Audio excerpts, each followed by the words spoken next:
Chapter 177. The sound of the teacup shattering caused Ji Mengran to take a step back in fright. The boiling hot tea gradually dripped onto her slippers, and the shattered cup scattered on the ground. Ji Mengran raised her eyes in disbelief. You only listen to Jin Wan's words and won't listen to my explanation? Do I still need an explanation? Ji Hongwen's expression was cold. You're my biological daughter. Do you think I don't know your personality?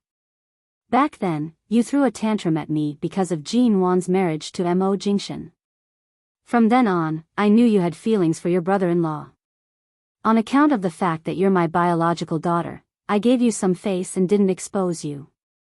Now, you're the one causing trouble. You can't blame anyone. Ji Mengran appeared as though she had heard a joke. Since you know what I'm thinking, you still gave all the things I like to Jin Wan. Is there anyone as biased as you? Ji Hongwen's expression was instantly enraged.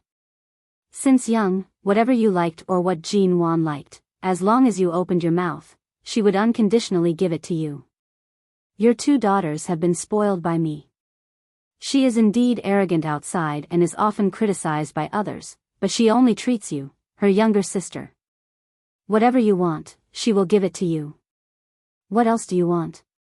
Is it because you're used to snatching things from Jin Wan's hands?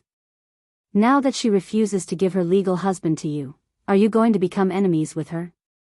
As he spoke, Ji Hongwen angrily pointed at the pale Ji Mengran. You still have the cheek to stand here and cause a ruckus. You unfilial daughter, kneel down. Me? Kneel down? Ji Mengran glared at him with reddened eyes. Kneel down. Ji Hongwen's face was filled with undeniable determination and anger. Seeing the terrible relationship between Ji Mengran and Jin Wan today, he was so angry that his heart, liver, and lungs were aching. Old Ji, calm down. Mengran is still a child. Why are you saying all this to her? Everyone has the right to like someone. She didn't do anything bad. It's normal for a girl to fight for a man she likes.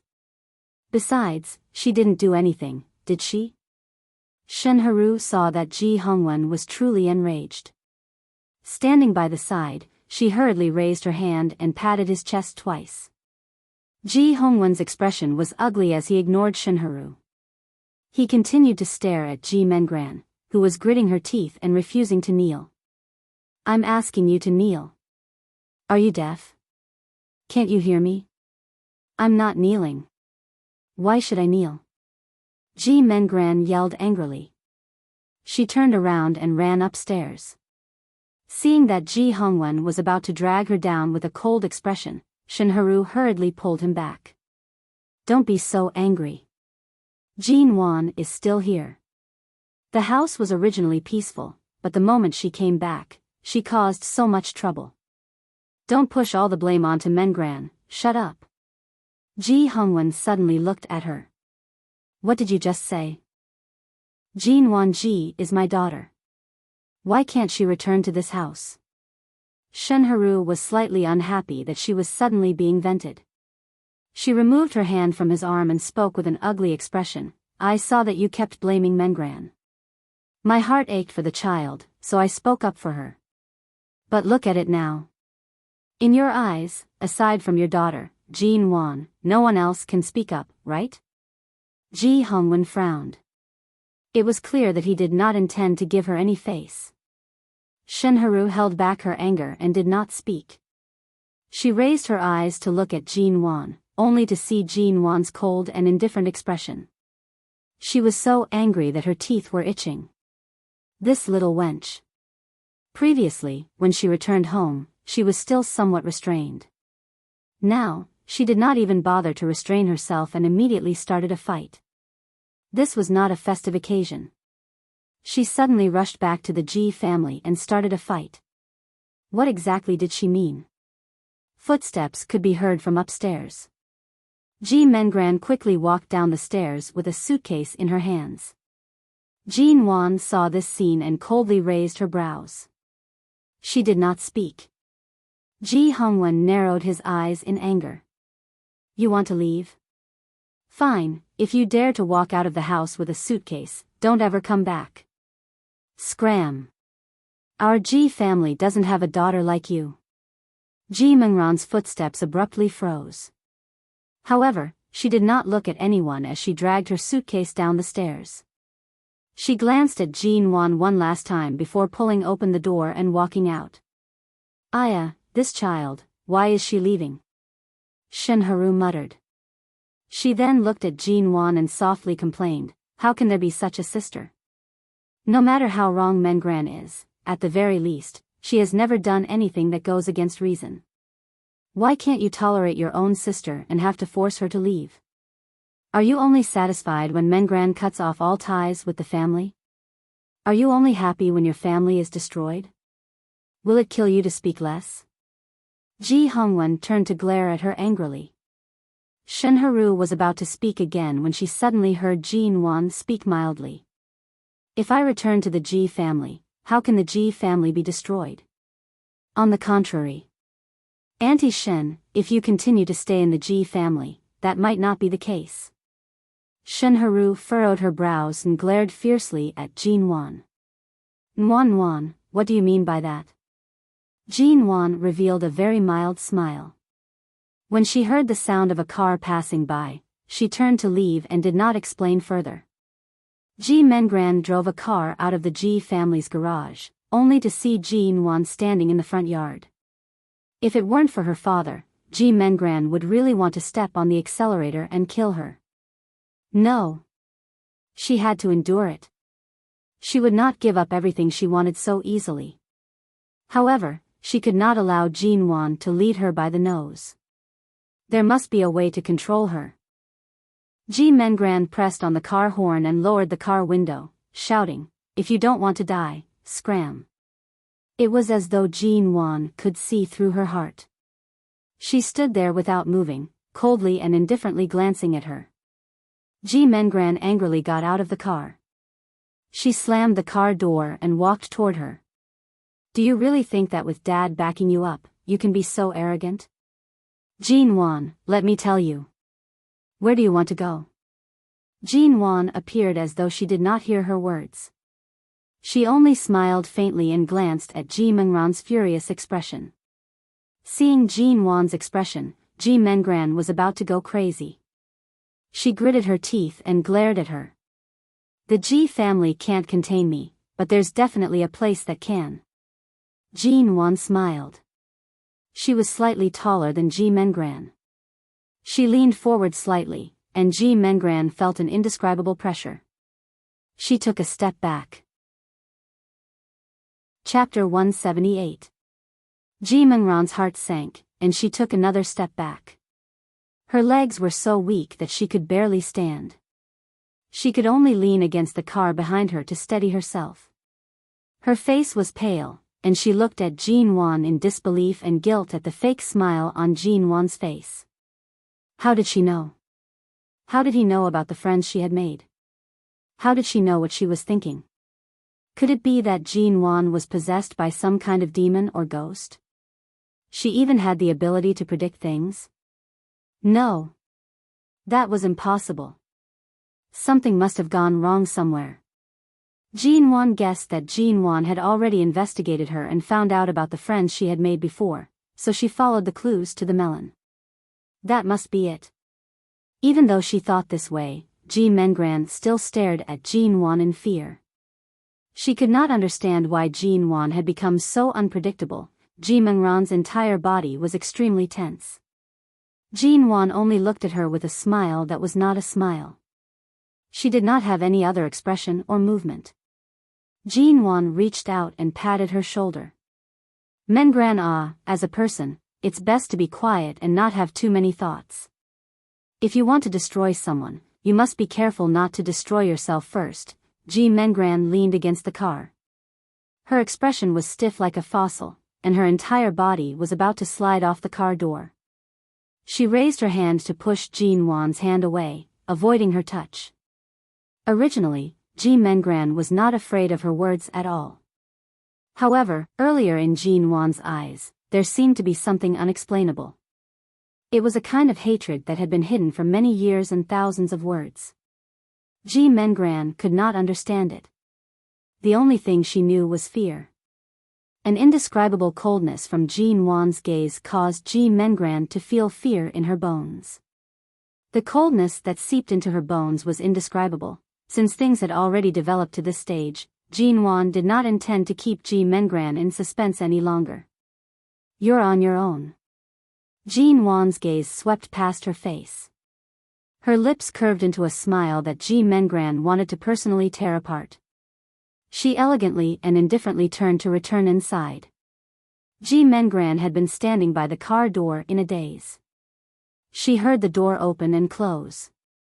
After confirming that Jin Wan had entered, she slowly and carefully exhaled.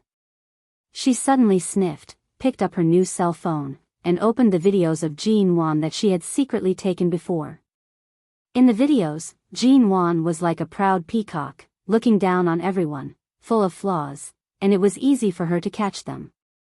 These videos were what she wanted to show Mo Jingshan, to let him see how spoiled Jin Wan was in life. After watching the videos again, Ji Mengran's palms were covered with a layer of sweat. In just one night, Jin Wan had become so uncontrollable. She was good at scheming. She appeared innocent, but in fact, she was terrifyingly black-bellied. She could even accurately grasp everything she had done and not done. She could figure out her thoughts so thoroughly. She did not even have a chance to retaliate. It was as though she had been led by the nose by Jin Wan. No matter how much a person changed, it was impossible for her to become like this. In just one night, she was able to understand all of her goals. She was even able to predict and guess things that had yet to happen. Her heart and original plans were completely exposed. Jin Wan's body, was she hiding some secret? There must be a secret. Otherwise, it shouldn't be like this. Everything was too illogical. Everything was within Jin Wan's control. This was too illogical. After Jin Wan entered, the villa had already regained its peace due to Shinharu's pretense. Mengran has really left? Seeing that Jin Wan had returned alone, Shinharu asked with a frown. Jin Wan calmly glanced at her. "Auntie Shen, I really can't understand people like you. Back then, in order to stay in the Ji family safely, you cut off all ties with your own son just like that. You're so heartless, yet now you're so concerned about a stepdaughter." "Nuan, what are you saying?" Although my tone earlier was a little harsh, didn't I still hope for the two of you to live well together? Shinharu smiled as she tucked her hair behind her ears. She assumed the attitude of a good wife and mother. "Let's not talk about the past. All these years, it's been you and Mengran in front of me. I know very well who's close and who's distant." Jin Wan smiled, but her smile did not reach her eyes. She looked toward Ji Hongwen, whose expression was still ugly. "Dad, let's talk." From the moment Jin Wan entered the door, Ji Hongwen knew that this child definitely had something to say. He said, "Wait for me in the study." This child, she's still so secretive. I've already married into the Ji family for so many years. It's not like I'm an outsider. What can't she say in front of me? No matter how hard Shinharu tried to hold it in, her tone was still somewhat strange. Jin Wan was about to head upstairs when she passed by Shinharu. Her footsteps seemed to subconsciously pause. Using a voice that only she could hear, she lowered her voice and said, "Auntie Shen, I haven't settled the debt with Xingyihan back then. Don't think that you can protect him by cutting off all ties with him. You've been hiding in the Ji family for so many years. You must be tired, right?" Shinharu's expression faltered. She abruptly turned to look at her. Jin Wan smiled at her. "I advise you not to continue wearing a mask in the Ji family. It's so tiring." Finishing her words, Jin Wan did not wait for Shinharu's expression and headed upstairs. She did not wait for long in the study before Ji Hongwen directly entered. "You suddenly came back in such a hurry. What do you want to say?" "Dad, Auntie Shen has been married to you for many years." "I know this. In the past, although I wasn't sensible and didn't treat her well at home, I didn't especially target her.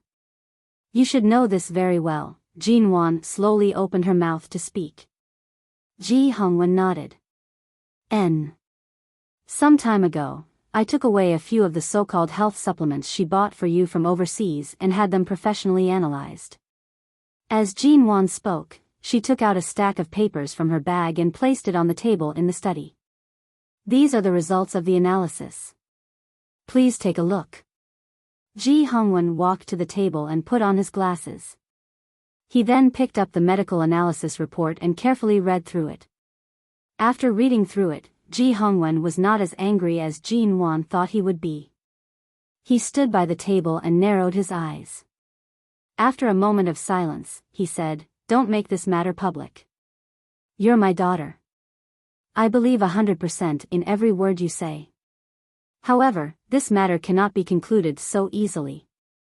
I need to confirm it first before speaking." Jinwon was about to speak when she suddenly paused. She turned to look at the door behind her. Outside the door, there was a figure carefully standing there. As though afraid of being discovered, he quietly hid by the door, revealing only a small part of his shadow. If Jinwon was not standing so close to the door and was more sensitive, she would not have noticed him. She looked in the direction of the door before turning to look at Ji Hongwen. She slowly curved her lips at him. Chapter 179. Jinwon did not purposely lower her voice. She only smiled and said, "Dad, do you still remember that when I was young, I had an assignment that combined guilty conscience and walls have ears to form a sentence? At the time, I didn't know how to form it. Now, it seems like there's finally an answer to this question." The person outside clearly understood the meaning behind Jinwon's words. She hid outside the door, wanting to leave. However, knowing that she had already been discovered, she stood stiffly outside the door for a moment before abruptly pushing open the study door and entering. "Nwan, you can't say things like that. It's true that walls have ears, but having a guilty conscience has nothing to do with me. Earlier, I was preparing to return to my room to take something when I heard you and your dad talking in the study. Out of curiosity, I came over to listen in. In the end, I heard you framing me." Shenharu had an aggrieved expression as she glanced at the cold and expressionless Ji Hongwen. "Old Ji, it's true that Nwan is your daughter, but the motives behind her words and actions are too obvious. First, she chased Mengran away, and now, she's dealing with me." Shenharu knew how to act aggrieved, and so did Jinwon. Jinwon turned to look at Ji Hongwen, a bitter smile on her lips. "Dad, you can choose not to believe me, but you can't not believe the analysis of the medicine. As your daughter, I can't possibly act like an outsider and tamper with your medicine. Your daughter hopes for you to live to a ripe old age, but that's not necessarily the case for some people." Shenharu's eyelids twitched. Right now, Jinwon really knew how to use both soft and hard tactics. Her actions of taking a step back as though she was aggrieved were clearly forcing Ji Hongwen to take this matter seriously. To be able to block his escape route so fiercely, he really couldn't underestimate her. "Dad, if you don't want to make a big deal out of this matter because of your past relationship with Andy Shen and want to settle it with her alone, I'll just say it here. I won't participate in how it should be settled." Jinwon once again took a step back. It sounded like she was taking a step back, but it was clear that she did not intend to turn the matter into a small one. "Nwan, your words aren't right. I clearly didn't do anything. Right now, you're making it sound as though your father is trying to protect me. Yes, he's your father, but he's also my husband. Who would use such methods to harm their own husband's life?" Jinwon's face darkened. Shenharu saw that Jinwon was so insistent and had no choice but to grit her teeth. He had to endure it. If he didn't, who knew what Jinwon would do to catch him off guard? Ji Hongwen's expression was a bit dark. Just as Jinwon said, he didn't intend to make a big deal out of it whether it was true or not. The Ji family's business was deteriorating day by day. He was so busy that he did not have the time to care about the family's matters. Everything in the family had been handed over to Shinharu. If things were really as Jinwon said, right now, for the sake of his face, he could not make a fuss like this. Nwan, go back to your room and rest. Ji Hongwen suddenly said. He did not mention anything about the medicine. Jinwon pursed her lips and did not speak. She then smiled. All right. After returning to her own bedroom, Jinwon entered. Her expression was still calm and indifferent.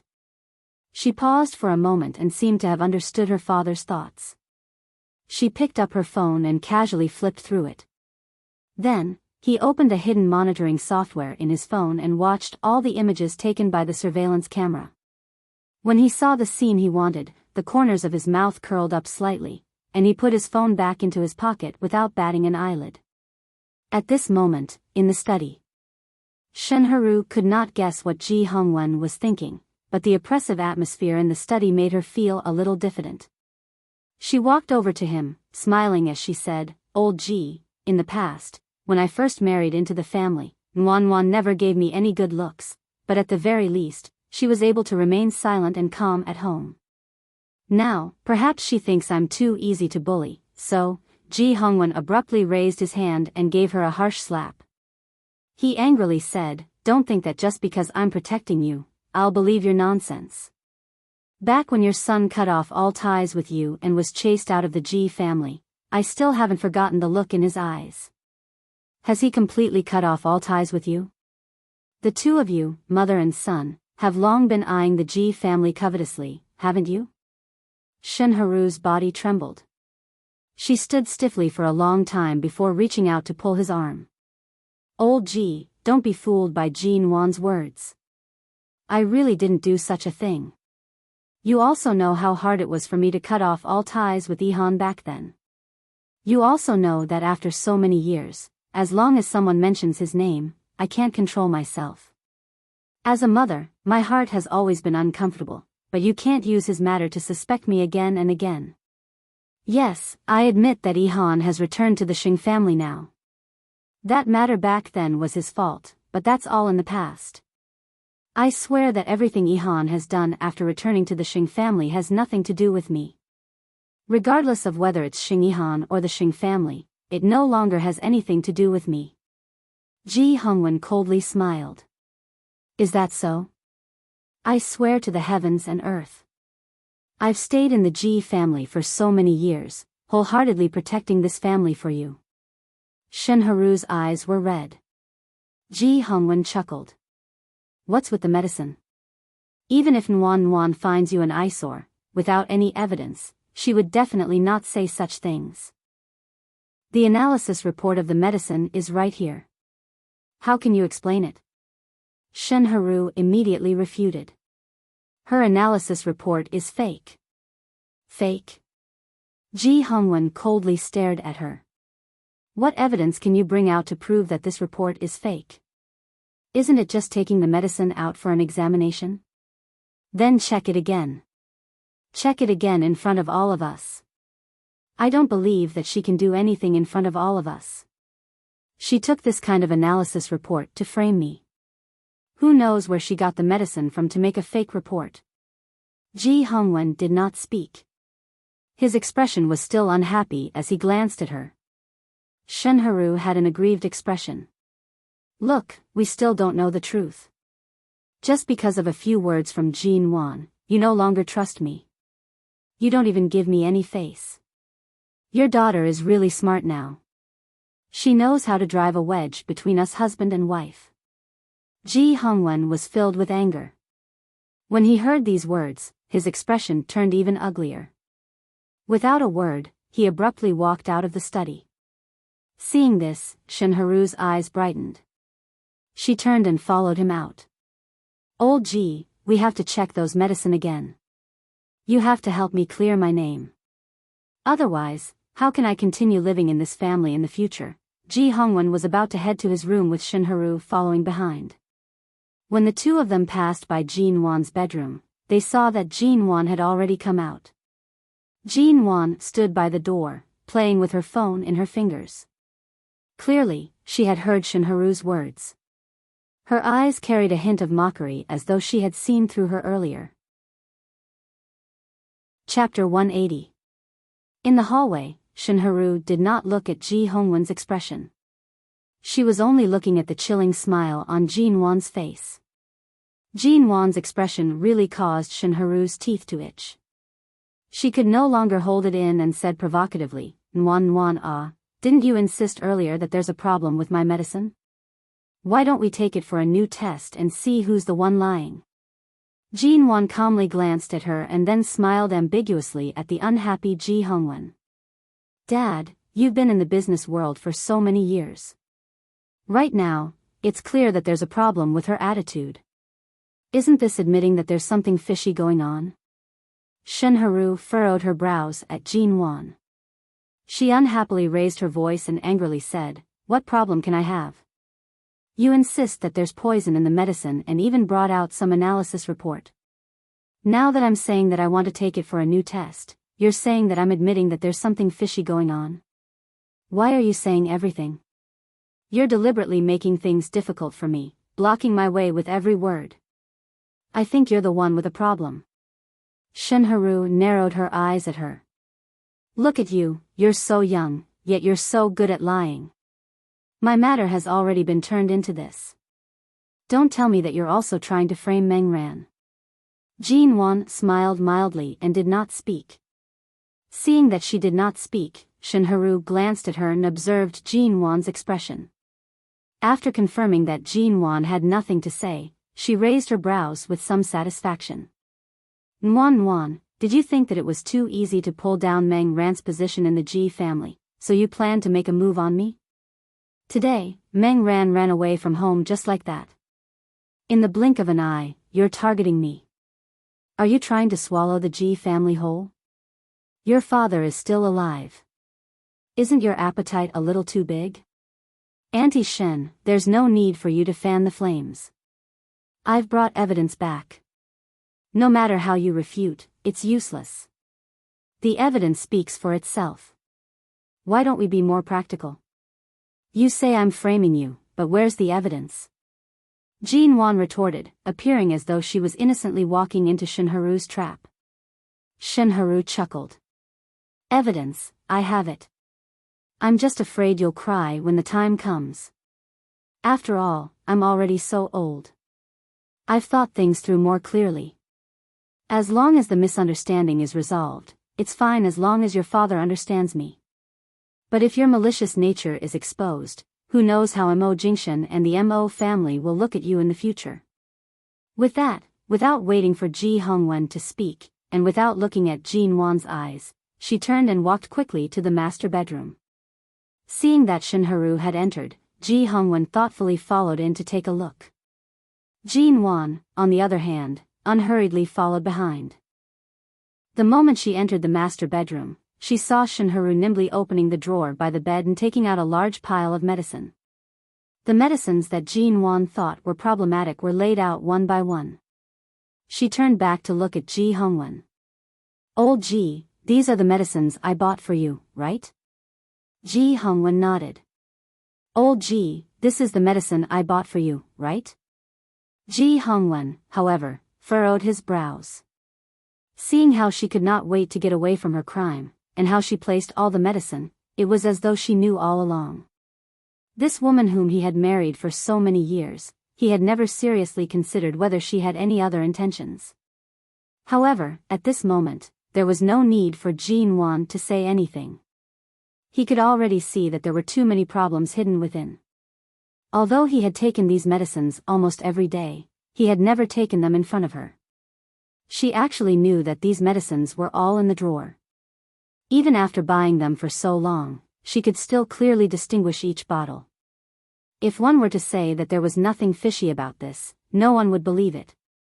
Seeing that Ji Hongwen's expression was cold and silent, Shinharu turned her face toward Jin Wan. "Nwan, are you sure that these were the medicines you brought for a checkup?" Jin Wan found it laughable. "Auntie Shen, why are you so anxious? My father's drawer has quite a lot of medicine. The medicine bottles all look the same. All sorts of blood pressure and sugar-lowering medicines are placed on top. You took them all out just like that. Those who don't know would think that you've been staring at the placement of these medicines every day to see if they have been taken. Of course, Shinharu would not lose her composure so quickly because of these words. Previously, when Jean Wan came back twice, she already felt that she was suspicious of something. Furthermore, after the reversal at the Mo family home, she could tell that Jean Wan was indeed different now. Shinharu's heart had always been filled with lingering fear. She was afraid that Jean Wan would discover something and she would be caught off guard, so she had long made preparations. I bought these medicines. When I was on vacation overseas, I passed by a pharmacy and carefully picked them out. Every single bottle was handled by me. Of course, I'm very clear about it. Shinharu's expression was calm and fearless. Jean Wan held back a smile as she gazed at the emerald bracelet on her wrist. Auntie Shin's life sure is comfortable. You said that you would go on a vacation, and you could. The bracelet on your wrist is also very special. Normally, it's rare to see such a good quality. If I remember correctly, my father gave it to you many years ago, right? It's worth tens of millions. The more you wear it, the better it looks. I wonder if you've lent it to someone else to wear?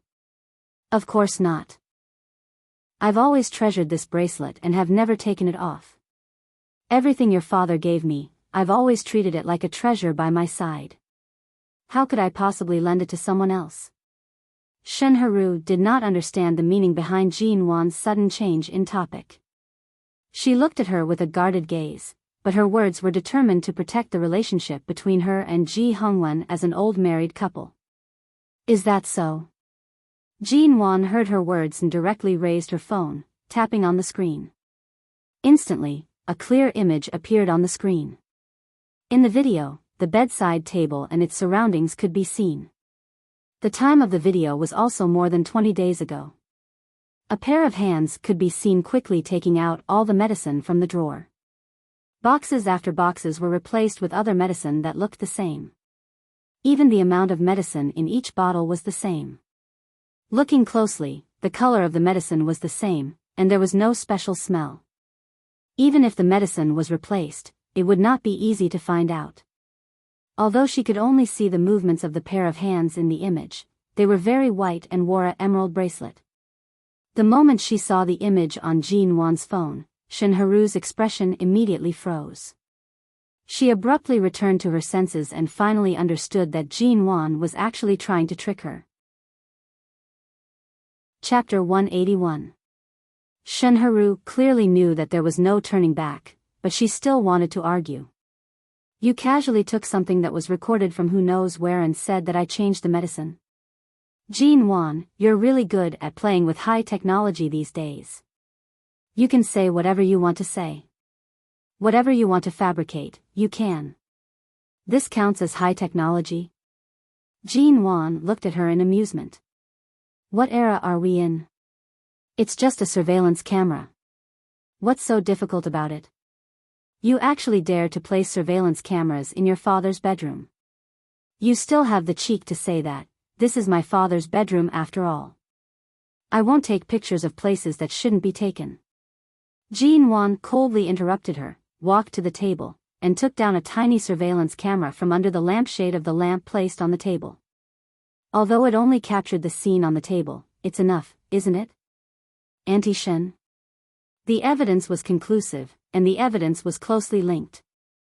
She did not let go of any opportunity to force Shinharu into a dead end. Shinharu's gaze was stiff as she stared at the miniature camera in Jean Wan's hands. She abruptly turned to Ji Hongwen.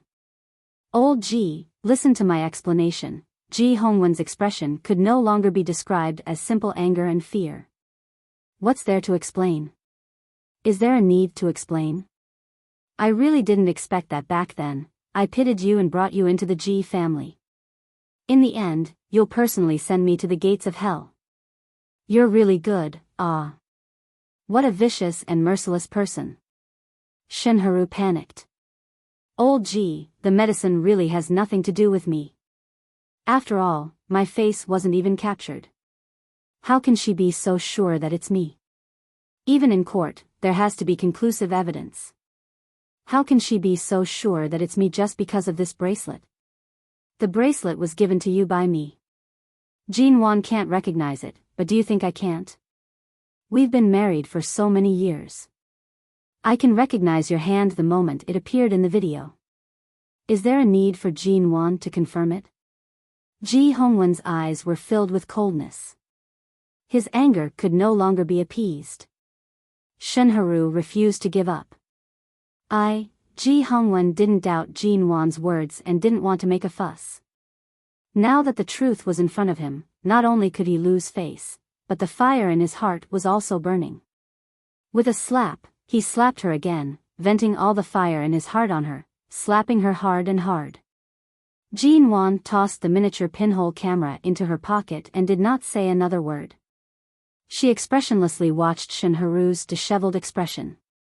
If it didn't concern her father's life, she wouldn't mind continuing to play with Shenharu. However, if the matter of these drugs was not exposed, Dad's health would only deteriorate. She had done what she had to do. She wouldn't interfere with how his woman was going to be dealt with. Shenharu held on to her swollen face. She turned to see Jean Wan standing by the side, watching the fire burn. Because she was too angry and hateful, Shenharu gritted her teeth and forced herself to calm down. She then glanced at the enraged Ji Hongwen and lowered her head. She pitifully said in a soft voice, "All right. I admit it. Old Ji, I'll explain everything clearly to you. Actually, the father of the man I married is the current head of the Xing family. He wanted to borrow my hands to swallow a sum of money from the Ji family. Initially, I didn't know that the medicine was poisonous. They threatened me and forced me to give it to you. Later on, I found out. I didn't change the medicine to clear my name. Instead, I was afraid that you would really eat it and harm your body. That's why I secretly changed it. Firstly, I didn't want you to find out. Secondly, I didn't want the Xing family to know. Old Ji, I really did it for you. However, I've lived in the Xing family before. Those people are scheming, and I can't win against them. I didn't want to be forced to such a state," she kept explaining, hoping to salvage the situation. However, her gaze landed on Jean Wan's side. She discovered that Jean Wan seemed to have seen through her expression and was only smiling mildly. Shenharu's heart thumped. She did not dare to look at her, afraid that Jean Wan would see through her. Ji Hongwen resisted the urge to rip the bracelet off her wrist and smash it. He coldly said, "From today onwards, you're not allowed to go anywhere. You can only stay in this room. You're not allowed to answer a single phone call. You're not allowed to interact with the Xing family or any outsiders. Everything in the Ji family's villa will be handed over to the housekeeper. The matters in the company that have been handed over to you will be handed over to someone else. Don't even think about getting a single cent from the Ji family." Shenharu's body abruptly swayed. She took a step back and sat down on the bed. Her eyes trembled as she looked at him. "Old Ji, you can't treat me like this. If you say another word, I'll immediately scram out of the Ji family. Don't blame me for not leaving you with your last bit of face," Ji Hongwen said impatiently. Shenharu immediately shut her mouth, not daring to speak any further. Being locked up at home was better than being chased out. As long as she waited for her punishment, there might be a chance for things to turn for the better. If she was chased out just like this, not only would she lose all her face, she might not even have the chance to make a comeback with Ji Hongwen in the future. After enduring for a while, she sat on the edge of the bed quietly, not daring to say another word. 2 days later, Jean Wan took the time to visit the hospital. She had originally planned to use the fact that her hand had recovered to visit Dr. Qin and see if he had the time. If he had the time, she would like to treat him to a meal. After all, she had brought him quite a bit of trouble when she asked him to help with the drug analysis. Regardless of how much face Qin's sighting had given Mo Jingxian, from her level, she still had to formally thank him. The moment she entered the hospital, she suddenly saw an ambulance stop by the entrance. A person covered in blood was being carried in by the medical staff. Jean Wan stood by the hospital entrance. From the corner of her eye, she suddenly saw a figure running out of the ambulance. She never expected it to be Shi Nianj. She then saw that Shi Nianj's hands and clothes were also covered in blood. Her complexion was pale as she followed the medical staff in. When she passed by, Jean Wan asked with concern, "Miss Shi? Did something happen?" Shi Nianj's footsteps paused. She turned to see Jean Wan. In her panic, she only nodded politely at Jean Wan. She did not say much and continued to run in. The medical staff who followed behind shouted, "Everyone, make way, make way. There's a huge car accident ahead. There's an injured person behind. Make way." Jean Wan immediately took a step back and saw another person covered in blood being pushed in. Chapter 182. When the medical staff went in, Jean Wan walked up to her. "Miss Shi, are you all right? There's so much blood on your body. If you're injured, go and deal with it quickly. Is it your friend or someone else inside? I'll stay and talk to the doctor for you. Go and check your wounds." "I'm fine." Shi Nianj turned her eyes and raised her hand to show Jean Wan the blood on her hand and body. "I'm not injured. The blood is all theirs. My driver and assistant are injured. They're seriously injured. I'm fine." At this time, many reporters ran in from outside the hospital. While filming the situation in the hospital, they came over to ask, "Excuse me, are you the family or friends of the injured? Can anyone tell us in detail about the heavy car accident on Yuanyang Avenue?" Outside the emergency room, there was a sudden chaos because of the reporter's intrusion. Shi Nianj did not speak. Jean Wan was about to separate her from the reporters when suddenly, a low male voice came from behind the crowd. "Get out of the way." That voice was unbelievably cold. Jean Wan turned her head abruptly and saw Qin Sighting standing there expressionlessly in a white coat. As soon as Qin Sighting appeared, all the medical staff on the first floor of the hospital fell into silence. No one dared to speak loudly. The reporters were stunned. When they turned back to see that it was a doctor who was so rude, they directly raised their cameras to point at him. However, before the reporters could speak, the hospital's security guards had rushed out from behind Qin Sighting and chased the reporters out. As they were chased away, they said sternly, "The emergency room is not a place for reporters to film. Get out quickly. Don't block here and delay the doctor's treatment of the injured. Go." In an instant, the surroundings finally quieted down. Qin Sighting glanced at Jean Wan coldly and indifferently, and then, as if inadvertently, his eyes fell on Shi Nianj, who was standing behind Jean Wan. Seeing Shi Nianj standing there with a pale face and not speaking, he walked over. The man's voice was low and cold. "Where are you hurt?" This question was clearly directed at Shi Nianj. Shi Nianj clearly did not expect that the hospital she was brought to by the ambulance was actually the hospital where Qin Sighting was. She was silent for a moment. There was no obvious expression on her pale face. She only said mildly, "I'm not hurt." When she answered, Shi Nianj did not look at Qin Sighting. Her eyes were cold and clear, as cold as Qin Sighting's. Qin Sighting had one hand in the pocket of his white coat. His cold eyes swept over her, and a cold smile appeared on his lips. "That's true. Miss Shi's life has always been tough." At this moment, Shi Nianj abruptly turned to look at him and met Qin Sighting's cold gaze. Her gaze was calm and her tone was cold.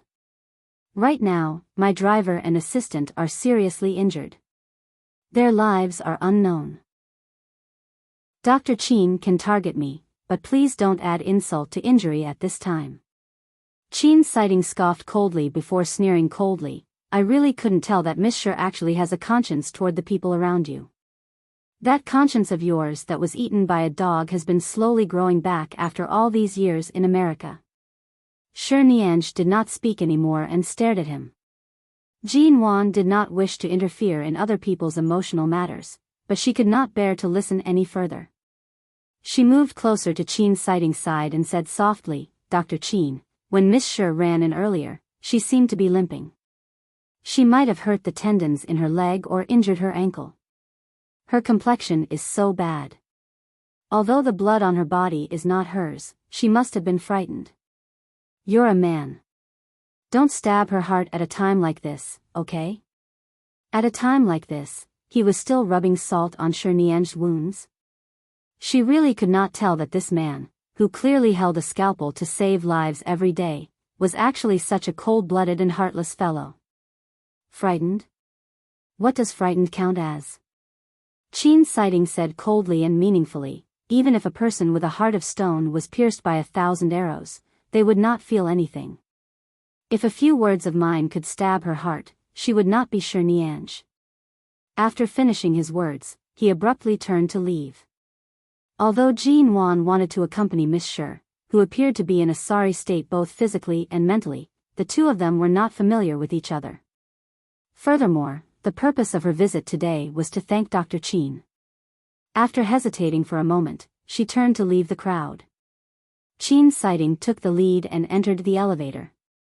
Before the doors closed, Jin Wan rushed in. Qin Sighting glanced at her indifferently. His gaze was cold and indifferent. Clearly, he was not in the mood to speak. The elevator ascended slowly. Jin Wan watched the tall and cold man dressed in a white coat and chuckled teasingly. "You clearly care about her, yet you insist on acting like you're heartless. You men's hearts can be considered a needle at the bottom of the ocean." Qin Sighting's expression was heavy, and he did not speak. "Isn't your consultation room on the 16th floor of the hospital? The speed of this hospital's elevator is so slow, and there are often calls from other floors in the middle. You used such a short time to come down from the 16th floor. Clearly, you rushed down the stairs in one breath. You rushed to the first floor with the fastest speed possible and saw Miss Shi. After confirming that the one injured in the car accident was not her, you began to act as though you wanted to freeze the other party into ice. What's the point?" Qin Sighting coldly glanced at her. "Do you women all have so much to say?" Jin Wan raised her brows and did not speak further. After all, she did not understand the situation and could not speak further. "Isn't your hand already healed? Why did you suddenly come to the hospital?" Qin Sighting directly changed the topic, looking at her unhappily. "I came to thank you. Previously, you helped me bandage up my wound, and the medicine you prescribed for me were all very effective. Also, you helped me analyze my father's medication. Recently, I've really troubled you with many things, so I wanted to properly thank you." Qin Sighting snorted indifferently. "There's no need to thank me. If you want to thank someone, go thank your man." Seeing Jin Wan's puzzled gaze, he coldly reprimanded, "I've been so busy all day. If it weren't for your man constantly pushing your problems onto my head and urging me to resolve them as soon as possible, those medicines would have been in my drawer until the end of time." Jin Wan, he was really frank and straightforward. "Although that's the case, I've troubled you. I originally wanted to treat you to a meal, but since you're so busy, we'll talk about it when you have time." Jin Wan's gaze shifted, and she suddenly smiled. "When the day comes, Jing Shen and I will treat you. Call Nanhang and Miss Shi as well." Hearing the three words Miss Shi, Qin Sighting directly snorted coldly. "I'm not going." Jin Wan, Qin Sighting's attitude today was as though he had been stung by a bee. He did not give her any face at all, and could not even be bothered to show basic courtesy.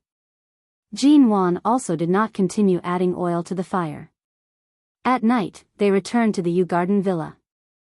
Auntie Chen said that Mr. Mo had already been back for a while. Jin Wan returned to her room. When she pushed open the bedroom door, she heard the sound of water coming from the bathroom. Chapter 183. Hearing the phone ring, Jin Wan originally did not plan to answer it. She guessed that Imo Jingshan would be done showering soon, so she waited for him to come out and answer it himself. However, the phone kept vibrating. After a while, it continued to vibrate. It was already so late. Was there something urgent at the company? Jean Wan glanced at the number displayed. Only then did she realize that it was an international call. The number was from Los Angeles, America. The sound of water continued in the bathroom. Jean Wan stared at the string of numbers for a long time until the phone continued vibrating stubbornly in her hand. She composed herself and picked up the call. Hello, it's not convenient for Jing Shen to pick up the phone right now. If there's anything important, please call back later. She did not hang up immediately after speaking and waited for the other party to respond. However, the other party did not speak. Hello, can you hear me? Jean Wan asked mildly. The other party did not speak. The other party did not speak. Perhaps women were born with an especially sharp sixth sense. Jean Wan's gaze was fixed in the direction of the bathroom. Behind the door, there was fog and the sound of running water. If you're not going to speak, I'll hang up. Jing Shen is currently showering. When he comes out, I'll have him call you back. Jean Wan's tone was mild. Her words seemed unintentional, but they set off a silent ripple in the peaceful night. The phone was abruptly hung up, followed by the ear-piercing busy tone. From start to finish, the person who called did not say a single word. However, Jean Wan could sense that the other party's mood was extremely unhappy. Jean Wan sat on the sofa, holding his phone in a daze. The sound of water in the bathroom and the night outside complemented each other. She did not sleep well at the Ji home previously, and sleep quickly swept over her. Just as she was about to fall asleep on the sofa, a cool and wet arm reached over from behind her waist. She shivered abruptly, and the phone slipped out of her grip and fell to the ground. You're done showering? Jean Wan's head naturally leaned against his shoulder. She said sleepily, there was a call for you earlier. I picked it up, but the other party did not speak. Mo Jingshen's hand landed on her waist. In the next second, he placed her on the bed. Jean Wan hadn't taken a shower yet. She didn't want to sleep so early, but she was really sleepy. She frowned and finally couldn't help asking, aren't you going to call him back? Mo Jingshen pressed down on her body, who was about to get up. He lifted the blankets and pulled her into his embrace. He kissed her forehead, saying softly, there's no need. He didn't even look at his phone after he came out. In the dead of the night, Jean Wan turned over in her sleep. She was still in Mo Jingshen's arms. She opened her eyes and looked at where his phone was. It seemed like his phone didn't make any more noises. She was really too sleepy. Recently, Jean Wan often felt sleepy. Last night, when she had dinner at the Ji home, she also did not have much of an appetite and felt weak all over. She glanced in that direction again, then closed her eyes again and leaned into the man's embrace to sleep. In the dark night, the room was silent. The next day, when Jean Wan received a call from the police station, she was rushing to the studio. Hello, Miss Ji. This is the Central City Police Station. May I ask if you know Madame Xia Tian? Jean Wan was startled. I do. She's my friend and also a member of our studio. What's wrong? Did something happen to her? Nothing happened to her. She was the one who injured someone and said she was an orphan with no relatives or friends. She refused to cooperate with our investigation. We found Miss G's number on her phone. Please make a trip to the police station. Jean Wan was slightly confused. Xia Tian did not want to have any contact with the Xia family in S City.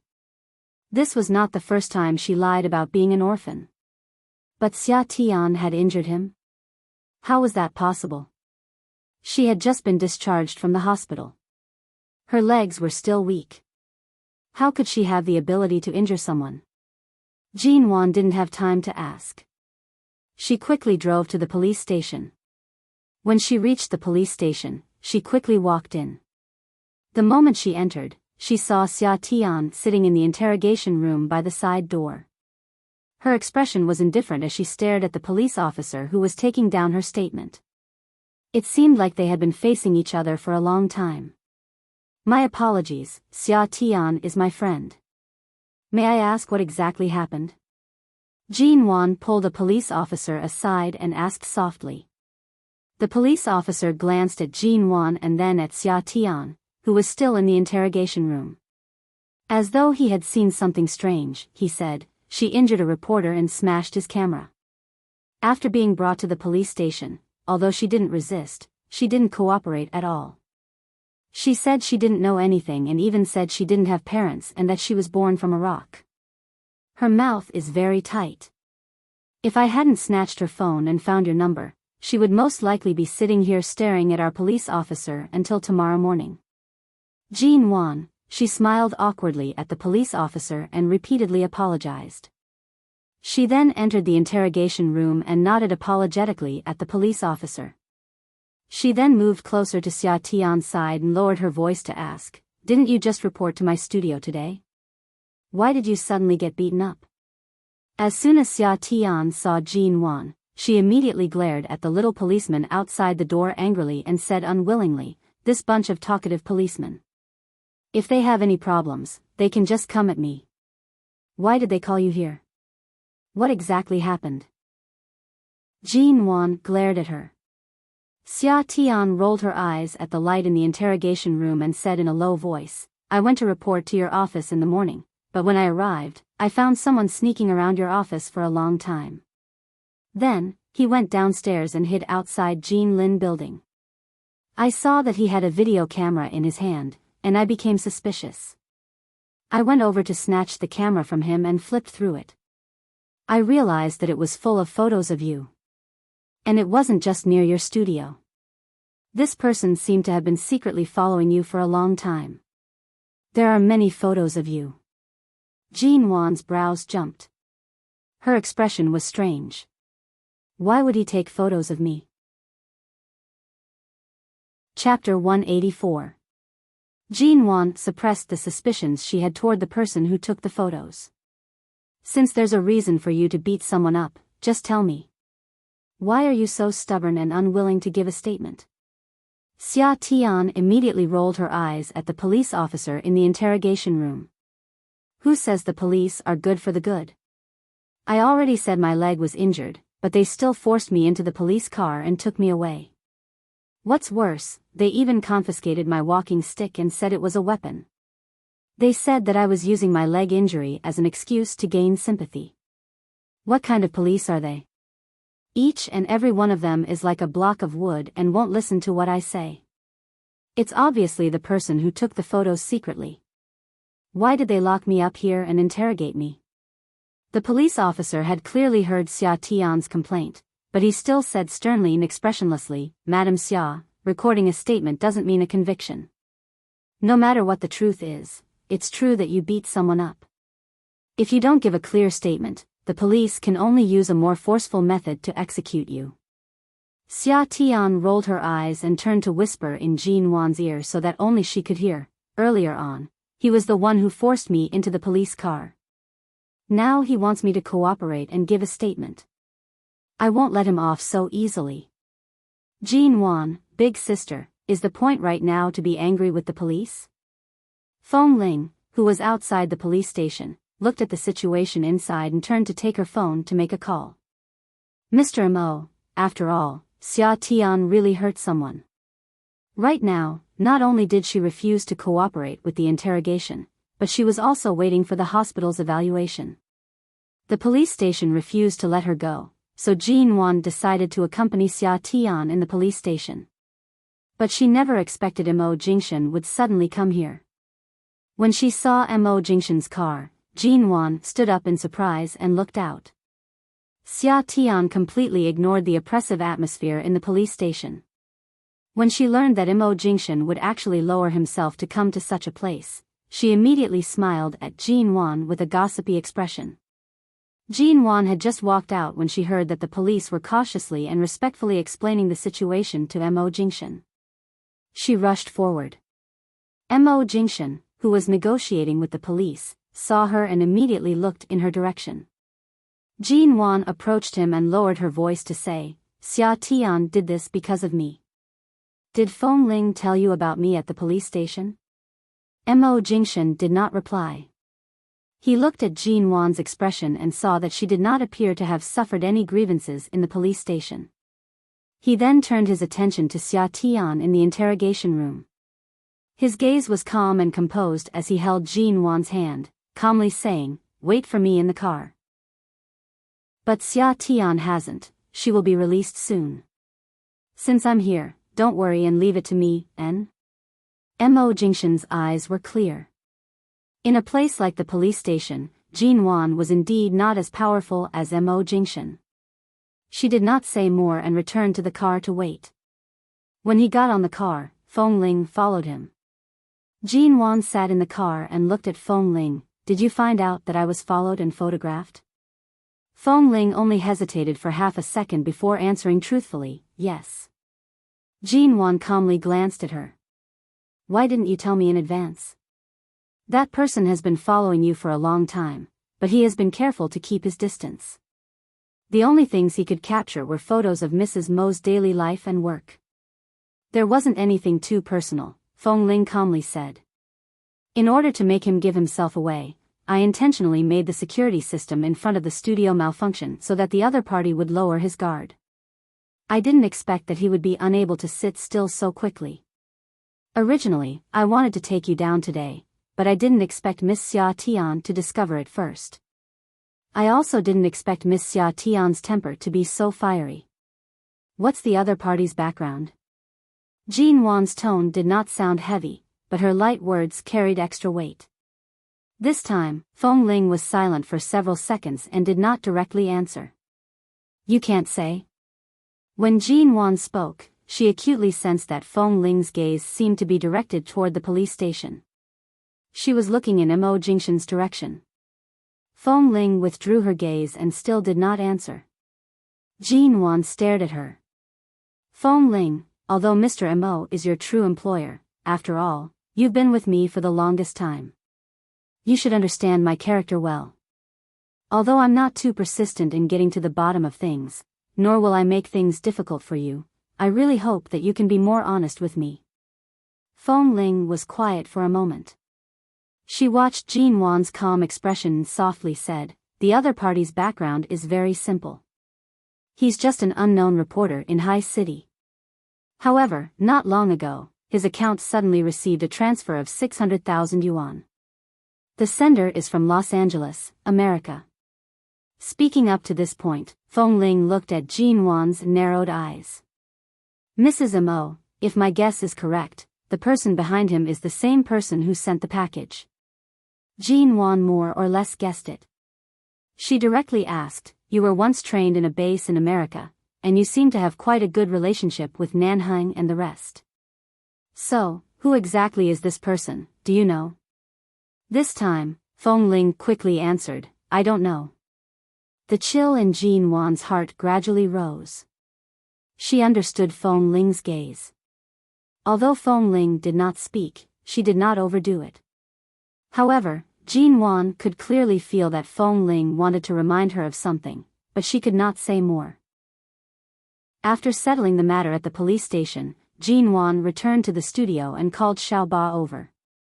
She had Xiao Ba bring her the information on the delivery company in Los Angeles. She had to find that person. She had to find out who exactly it was. In the end, after Jin Wan finished her meeting and returned to the office, she heard Xiao Ba say, "Boss Wan, that delivery company actually closed down." Jin Wan paused in her movements and raised her eyes to look at her. "What?" Xiao Ba raised the information in her hands for her to see. "It's the company you asked me to investigate. Such a large international delivery company suddenly closed down a few days ago. Furthermore, their name has been removed from the American International Delivery Service Center. It's as though they disappeared overnight." Jin Wan took out the delivery receipt from the drawer and compared it with it. She then checked it on the computer. Indeed, it was as Xiao Ba had said. This international delivery company really did declare bankruptcy in Los Angeles a few days ago. The entire company was sold off in pieces, and the company's name was also removed. It had only been a few days, but an internationally renowned delivery company had completely disappeared just like that. Chapter 185. Just as she was thinking, Feng Ling suddenly entered with a large bouquet of red roses in one hand and an exquisite small bag in the other. After entering, she placed these two items on Jin Wan's desk. Jin Wan had yet to return to herself. She raised her eyes to see the large bouquet of flowers. What's this? Someone sent it over earlier. They said it's for you. I've checked it, and there's nothing wrong with it. Feng Ling looked at her. For me? Jin Wan pointed at the roses on the table, her gaze surprised. Feng Ling nodded and did not say more. She turned to leave. Wow. There must be hundreds of them, right? Xiao Ba laid on Jin Wan's desk with an envious expression. Who sent them? So romantic. Is it a gift from CEO? How would Jin Wan know who sent them? It wasn't her birthday, nor was it a special holiday or an anniversary. Besides, she had only found out about the incident at the police station this morning. It had only been a few hours since Mo Jingshan sent her back to the studio. Why would he suddenly send her flowers and gifts? Mo Jingshan was not schizophrenic. Jin Wan picked up the large bouquet of flowers in confusion. The delicate roses emitted the unique fragrance of roses. Each one seemed to have been carefully selected. With one glance, she could tell that they were of the highest quality. Not only were they expensive, even the outer packaging looked very girlish. It was made of pink paper. This color, Jin Wan could not help but recall the pink gown Xing Yihan had specially prepared for her. Many years ago, when she was in her teens, she would often follow Ji Hongwen to various events. She would often wear pink, whether it was her gown, shoes, or bag. At that time, she was indeed pink at heart. However, as time passed, she gradually lost her preference for such a girlish color. There was no gift card in the bouquet. She could not see the message or name. She casually picked up the exquisite small bag by the side. After opening it, she saw that it was a square gift box. When she opened it again, she saw that it was a white, handmade, luxury watch box. Until she saw that it was Van Cleef and Arpels' latest pink ladies' watch. When Jin Wan saw the design on the watch, her expression immediately turned ugly. There was a card in the box. When she flipped it over, she saw several lines of black handwriting.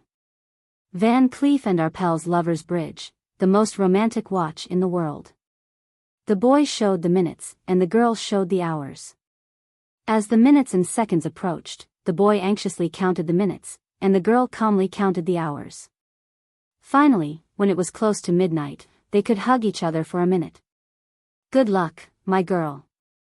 There was no signature or name on the entire card. But this was Xing Yihan's handwriting. Jin Wan recognized it.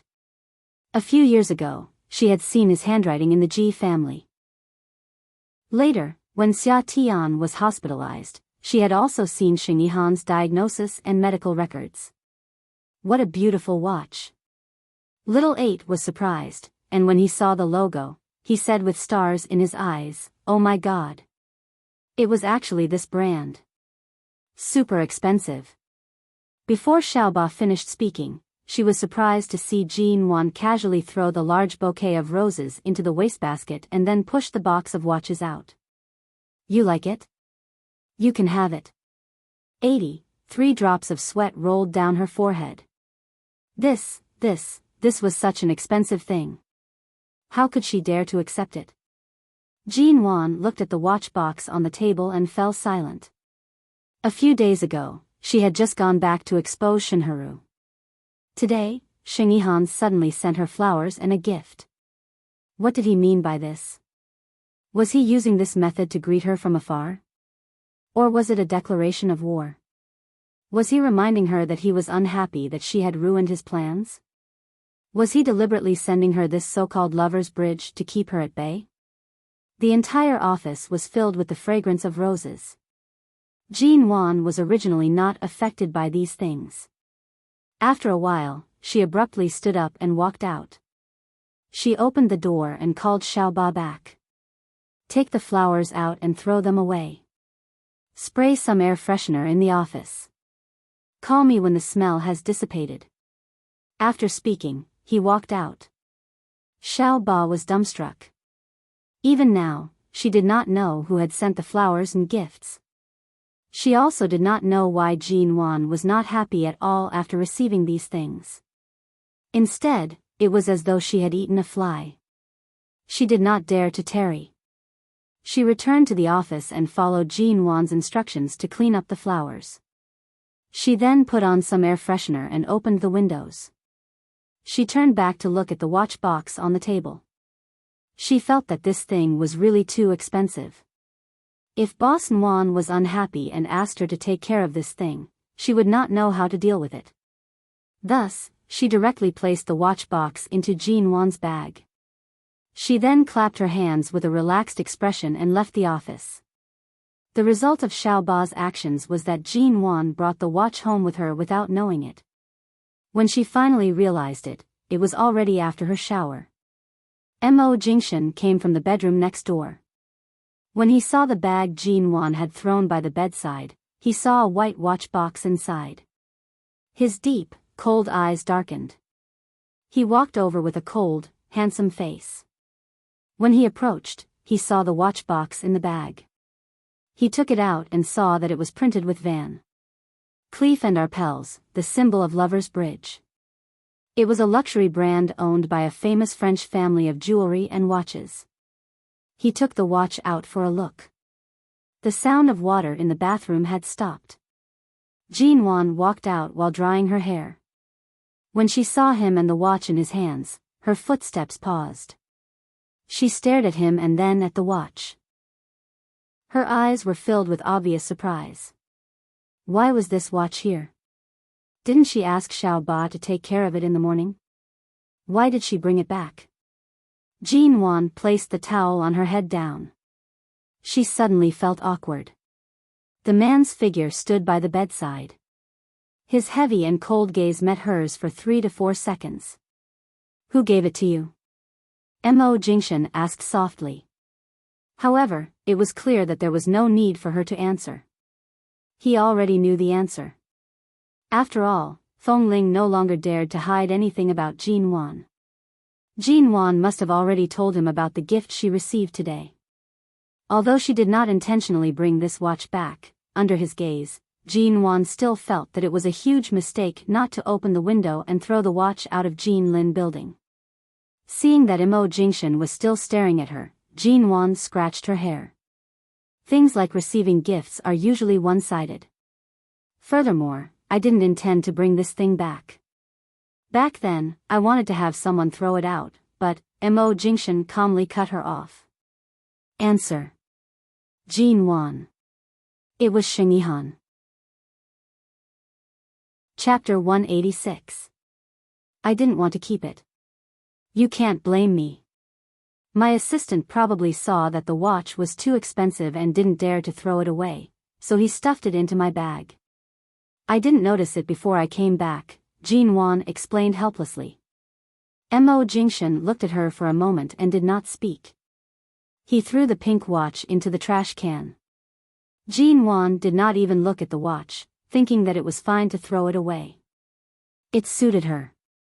Anyway, she really didn't want to keep Sheng Yihan's things. At this time, Mo Jingshan received a call from the company and turned to enter the study. 10 minutes later. The door to the study was opened again. The man came out expressionlessly and then dug out the watch from the trash can. He held the watch and walked out. What are you doing? Jin Wan asked in confusion. When Jin Wan walked out, she saw that Auntie Chen had brought up a cup of water. Mo Jingshan saw it and casually threw the watch into the cup. Steam rose from the cup. Silently, the time on the watch was fixed at 9:00 p.m. The boy and girl in the watch were at an untouchable distance. From now on, they could no longer approach each other. Auntie Chen held the cup with a surprised expression. She did not understand what was going on. Because Jin Wan's body was cold, she would bring up a cup of water at this time every day. When it was no longer so hot, she would let Jean-Wan drink it. She promised to let her drink a cup of warm water every day. But today, Jean-Wan stood by the door, the corner of her lips twitching. Once and for all. This method was indeed Mo Jingshan's. A watch of this price was not afraid of water or falling, but it was afraid of boiling water. Mr. Mo. Auntie Chen stared at the cup in a daze. This watch. Throw it out. Mo Jingshan's tone was cold. Auntie Chen nodded. Anyway, this cup of water could not be drunk. She took it downstairs quickly and planned to pour another cup and bring it up. Before Mo Jingshan returned to the room, he glanced at Jean-Wan. What are you looking at? You can't bear to? Jean-Wan chuckled. After all, it was urgent for her to go to Tea City. She could not provoke him at this time. Of course I can bear to. I wanted to throw it out during the day, she said as she followed him back to the room. After closing the door, Mo Jingshan saw that she seemed to have something to say and glanced at her indifferently. Smiling so obsequiously, are you afraid that I won't let you go to Tea City? Was there a need to always see through her like this? The corner of Jean-Wan's mouth twitched. It's indeed about to start, since you've decided to go, just focus on your studies. Someone will arrange everything else for you. Mo Jingshan's tone was still unfriendly. He had clearly given in to her so-called grand goal and desire, but it was clear that Xing Yihan's blatant provocation made it difficult for him to soften his tone. Really? Then I have to hand over all the projects in the studio as soon as possible. Several subordinates and assistants in my studio have gone to Xia Tian's place tonight. I'll have a video conference with them tonight and explain it well. Looking at Mo Jingshan's unhappy face, Jean-Wan stepped forward to hold his arm with a pleading expression. Mo Jingshan coldly glanced at her. Seeing that she did not show any emotions due to Xing Yihan's matter, he calmly said, "The computer is on. Go." Jean-Wan glanced at the time. It was almost time for the meeting with Xia Tian and the rest. Seeing that Mo Jingshan was planning to let her off, she did not argue with her. She suddenly smiled and hugged his neck, pulling him down. She forced him to lower his head and planted a kiss on the corner of his lips. After kissing him, she was afraid that he would turn around and throw her onto the bed. She slipped out of his embrace and quickly turned to enter the study. Jean-Wan sat in front of the computer, having a video conference with Xia Tian and the rest. According to the schedule, they would be leaving for Tea City the day after tomorrow. Although the 3 months of study would pass in the blink of an eye, the studio was currently in the development stage. Everything was her blood, sweat, and tears. She had to explain it well. As Mo Jingshan often had video conferences with overseas partners, the video camera on the computer in his study was very high definition. From the screen on Xia Tian's side, Jean-Wan seemed to be sitting opposite them. During the meeting, Xia Tian held the proposal that Xiao Ba handed to her. Don't worry. In the next 3 months, I'll definitely help you secure the #1 sales position in High City's real estate industry. I've seen the land and properties you've acquired and the series of plans you're about to carry out. You really have a good eye. You've already laid these cornerstones. I don't need to exert too much effort. As long as you can safely and steadily hold the current ones in the studio, it will be enough. You have to have confidence in us. Jean-Wan supported her chin with one hand and looked at them. Of course I have confidence. High City's geographical location is also unique. I'm not in a hurry about sales. Now, the most important thing is the human resources department of the studio. Help me keep a close eye on the people recruited by the human resources department in the future. We don't need too many people, but we must use every one of them. Then they briefly discussed the room for improvement of the studio. Several colleagues who were at Xia Tian's home pointed out the small problems in the studio's operation and other aspects that were easily overlooked. Jean Wan also seriously discussed with them how to increase the probability of converting the real estate and the current resources under the studio's name into liquid capital without any loss, and how to be more flexible. After a while, Xia Tian on the screen suddenly looked surprised, and Xiao Ba also suddenly looked at Jean Wan with a startled expression. Jean Wan looked at them in confusion and subconsciously turned back, but she didn't see when Mo Jingshan had entered the study. The man was holding the boiled water that Auntie Chen had brought in. Right now, the temperature of the water was just right. He stood there, and the warm light in the study was reflected on the glass in his hand. He didn't seem to want to interrupt her ongoing meeting. However, at this moment, the people on the other side of the computer were staring straight at him. Xiao Ba suddenly exclaimed, "In my lifetime, I've actually seen CEO Mo in real life." Jean Wan, dash. Chapter 187. That man who only needed to stand there quietly to attract everyone's attention was really the living Mo Jingshan. She had always heard of his name but never seen him. Jean Wan was usually low-key and would never specially let Mo Jingshan appear in the studio.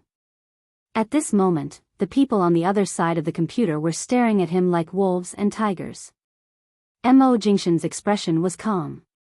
He walked over, placed the glass by Jean Wan's hand, and then glanced at the proposal displayed on her computer screen. "You came at the right time. Help me take a look at these places."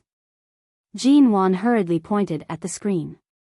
"These are the areas we are considering to develop, but because the previous two companies of the studio have not performed well, many friendly companies are only cooperating with the studio for the sake of Mo Corporation.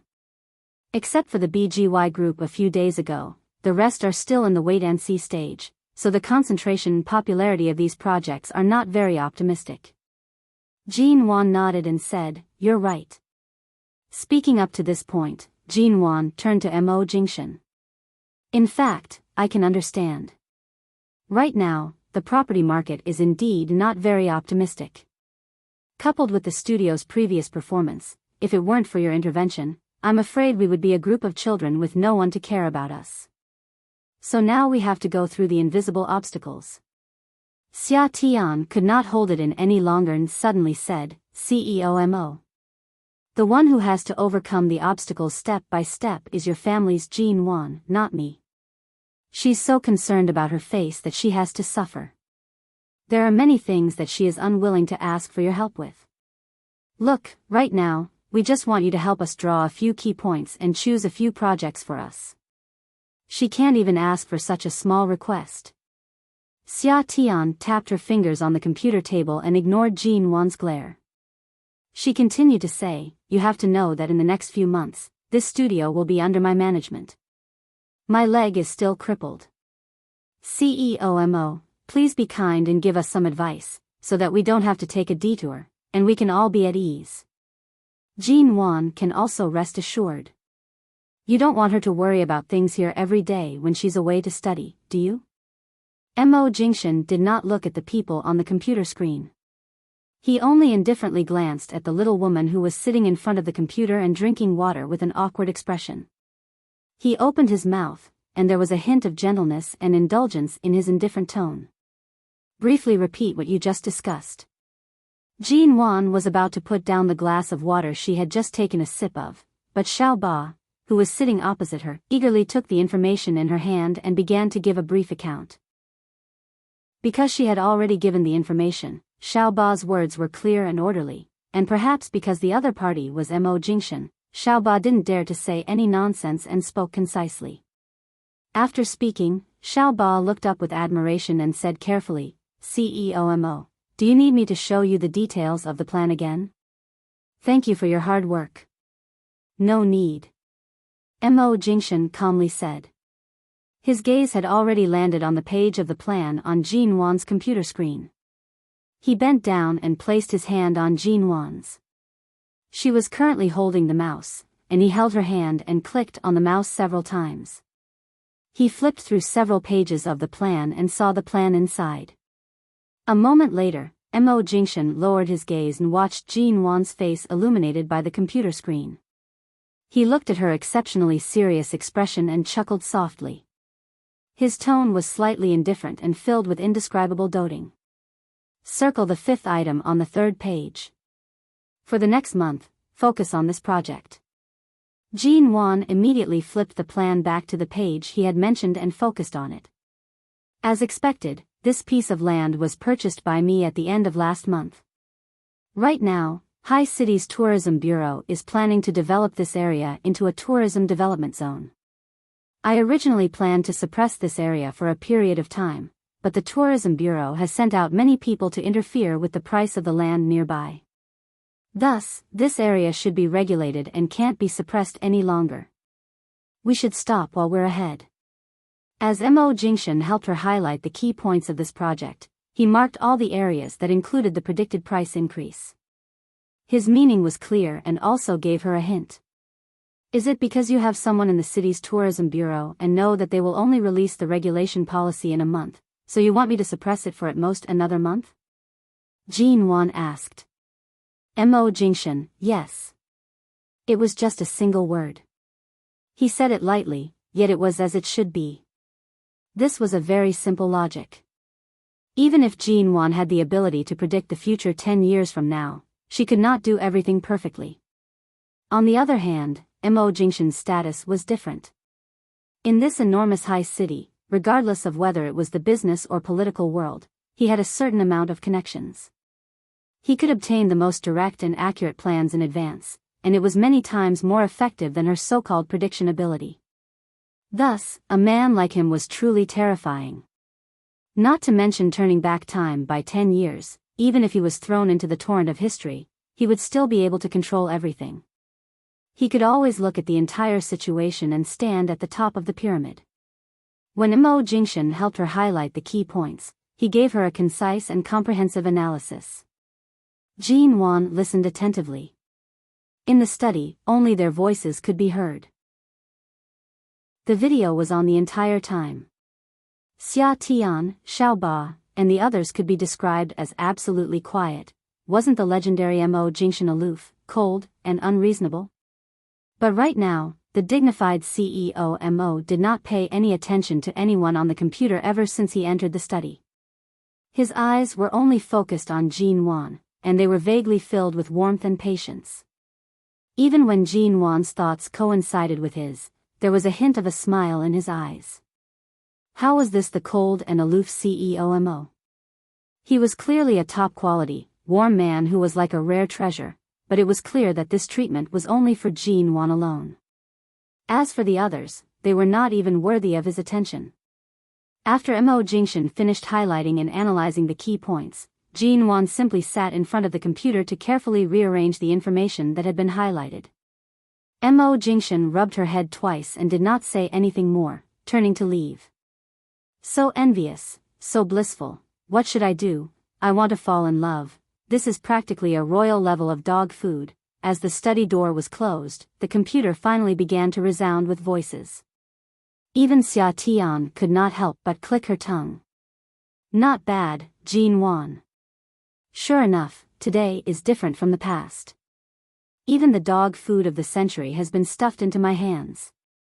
Jean Wan earnestly typed as she said, earlier on, the key points that he mentioned. Did you all hear it? I'll edit the documents here and send them to you. Let's continue talking about this. Chapter 188. However, what caused them to break down was that the royal level of dog food did not end here. After a while, Jean Wan's meeting had yet to end. Furthermore, it was already late at night, and the main points had already been drawn.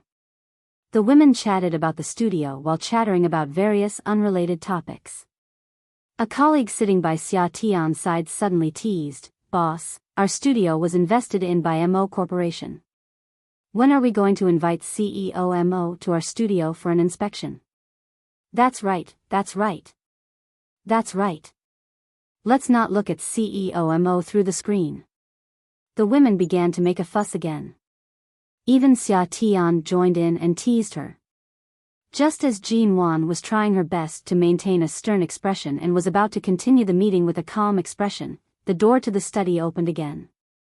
Mo Jingshan's voice came from the door. "Do you want to drink milk?"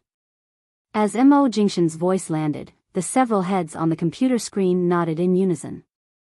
Their faces were filled with anticipation as though the person Boss Missouri had asked was them. Jean Wan glanced at the water that she had barely drunk earlier. If she did not drink something hot tonight, Mo Jingshan would most likely not let it go. She nodded. A moment later, Mo Jingshan brought her a cup of warm milk. He softly instructed her to drink it while it was hot and to rest early. He then left and did not return. After that, the meeting continued. Every time Jean Wan picked up the cup of milk to drink, the several pairs of eyes on the computer screen would stare at her. I want to drink milk too. I don't care. I'm going downstairs to buy it right now. Me too. Me too. No matter how I try, the milk I buy won't taste as good as the one Boss Missouri personally brings. In order to lose weight, I didn't even eat at night. Now, I'm soaking in plain water and milk. I'm about to explode, envy, jealousy, and hate. I really want to have a man like CEO Mo to kiss, hug, and hold up high every day. Jean Wan listened to their nagging and decided to gulp down the milk in the cup. She then placed the cup down heavily and said with a calm and serious expression, "Continue the meeting." Jean Wan had lived in High City for many years. Ever since she was young, aside from studying in America for a few years, she had never left High City. When they were about to leave for T-City, Ji Hongwen was busy with trivial matters at the G Corporation and couldn't find time to send Jean Wan off. He only sent someone from his family to bring some things for her and called to inform them. When he learned that Mo Jingshan would personally send Jean Wan over, he was relieved. It was already winter in High City, and everything was frozen. T-City was located in the south, so it was only slightly colder than summer. When he got off the plane, it was already early evening in T-City and it was drizzling. Jean Wan wanted to say that she could just take a taxi to T University. After all, Mo Jingshan had been particularly busy these past 2 days. He had compressed his work for the next few days to be completed in the first 2 days. Today was the same. Originally, he had an important meeting at 3 in the afternoon. It had been scheduled for several days, but it just so happened to coincide with the time he was supposed to send Jean Wan to T-City. Last night, Mo Jingshan had informed his subordinates and pushed the meeting forward to 10 in the morning. Mo Corporation had several branches in T-City. When Jean Wan stepped out of the airport hall, she realized that there was already a car waiting outside. When are you returning to High City? After getting on the car, Jean Wan glanced at the time. She did not know how long Mo Jingshan would be accompanying her here. Tomorrow morning at 7. Mo Jingshan responded, speaking softly. I've arranged a place for you near T University. I'll send your luggage there first and accompany you to buy some daily necessities. If there's anything else you need, remember to give Auntie Chen a call and have her send it over.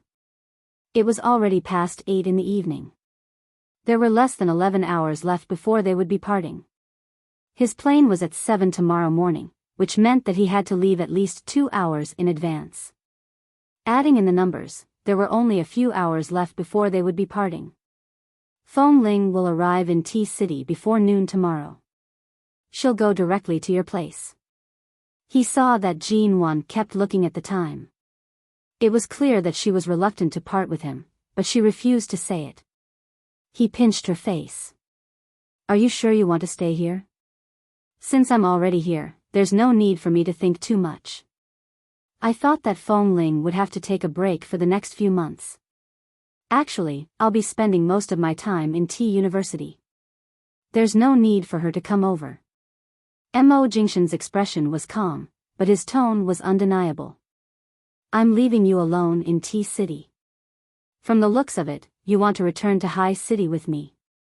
Jean Wan, forget it. With Feng Ling by her side, she could indeed avoid a lot of unnecessary trouble. When did you arrange a place for me? I heard that T University's dormitory environment isn't bad. I originally planned to stay in the dormitory. If you stay in the dormitory, I'm afraid I won't be able to casually warm your bed. Jean Wan, who wanted him to warm her bed, Ah. She clearly wanted to be a proper student. All right, Jean Wan's residence near T University was much better than she had imagined. It was a well-equipped condominium with more than 200 square meters of space. I'm living in such a large house alone, and I'm here to study. The amount of time I can come back to stay is very little. This is too much of a waste. Jean Wan walked one round around the condominium. When she came out, she saw that Mo Jingshan had also entered. Even if you can only come back for an hour a week, I can't let my Mrs. Mo suffer. Mo Jingshan pushed the suitcase in his hands. The silver suitcase immediately ran to the wall and stood firmly against it.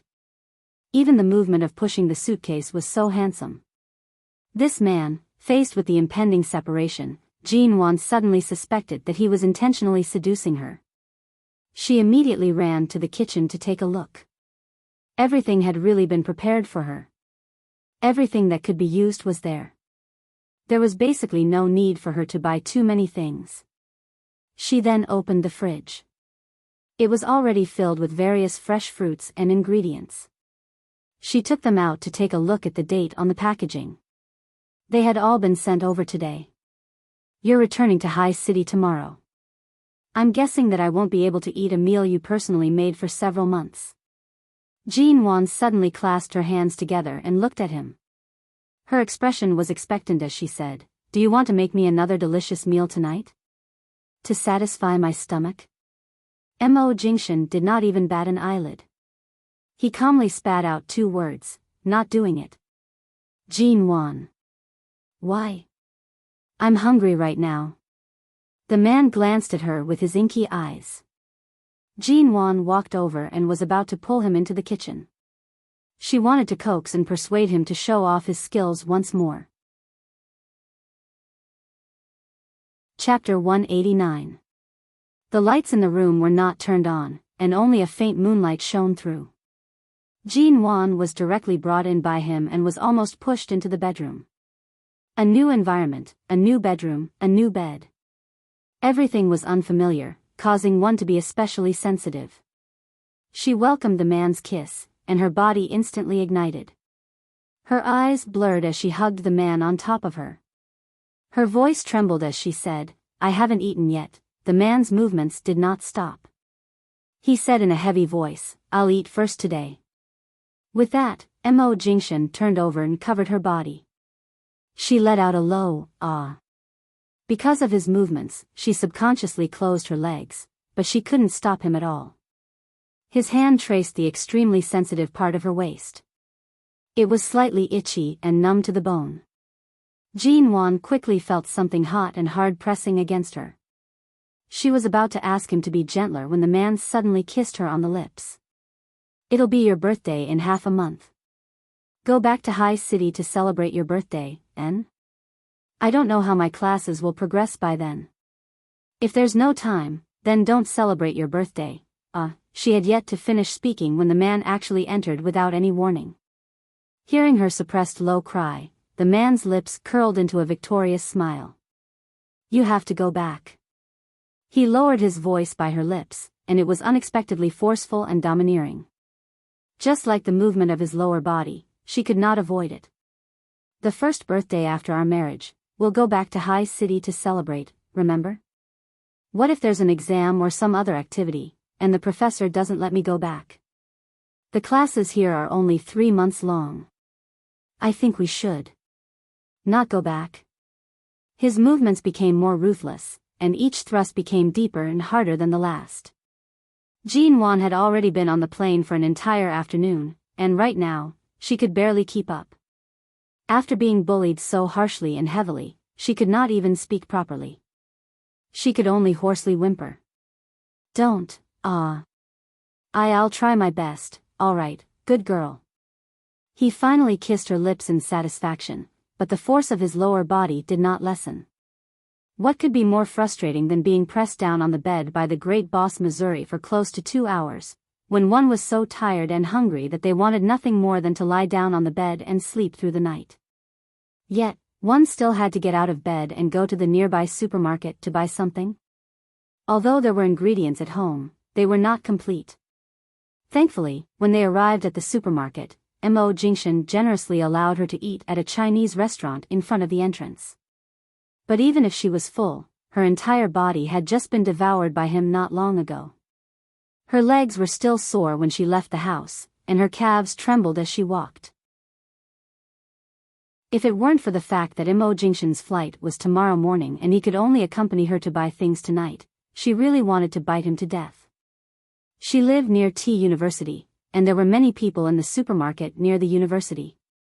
Jean Wan pushed the shopping cart, checking to see if there was anything missing. When she raised her eyes, she saw Mo Jingshan standing not far in front of her. He held a heat pack in his hand.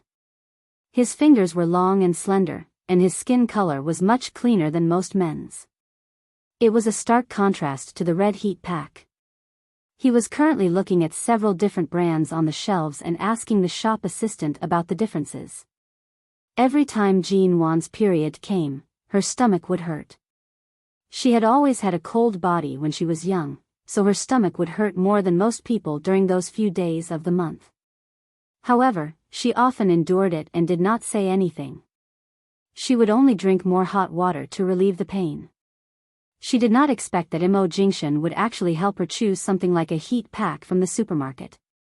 She pushed the shopping cart over and approached him. This man truly possessed all the qualities that attracted others. Most of the girls who passed by were students from the nearby area. When their gazes landed on him, they revealed various kinds of admiration and curiosity. Today, Mo Jingshan did not wear a suit. He did not appear as cold and unapproachable as he usually did in the company. Today, he was dressed casually. Although he was low-key and gentle, people like him would always stand out in the crowd. As Jean Wan approached, she saw that he was politely asking the shop assistant about the usage of the heat packs. His voice was low and pleasant to the ears. In this ordinary supermarket, he seemed to have put on a different temperament.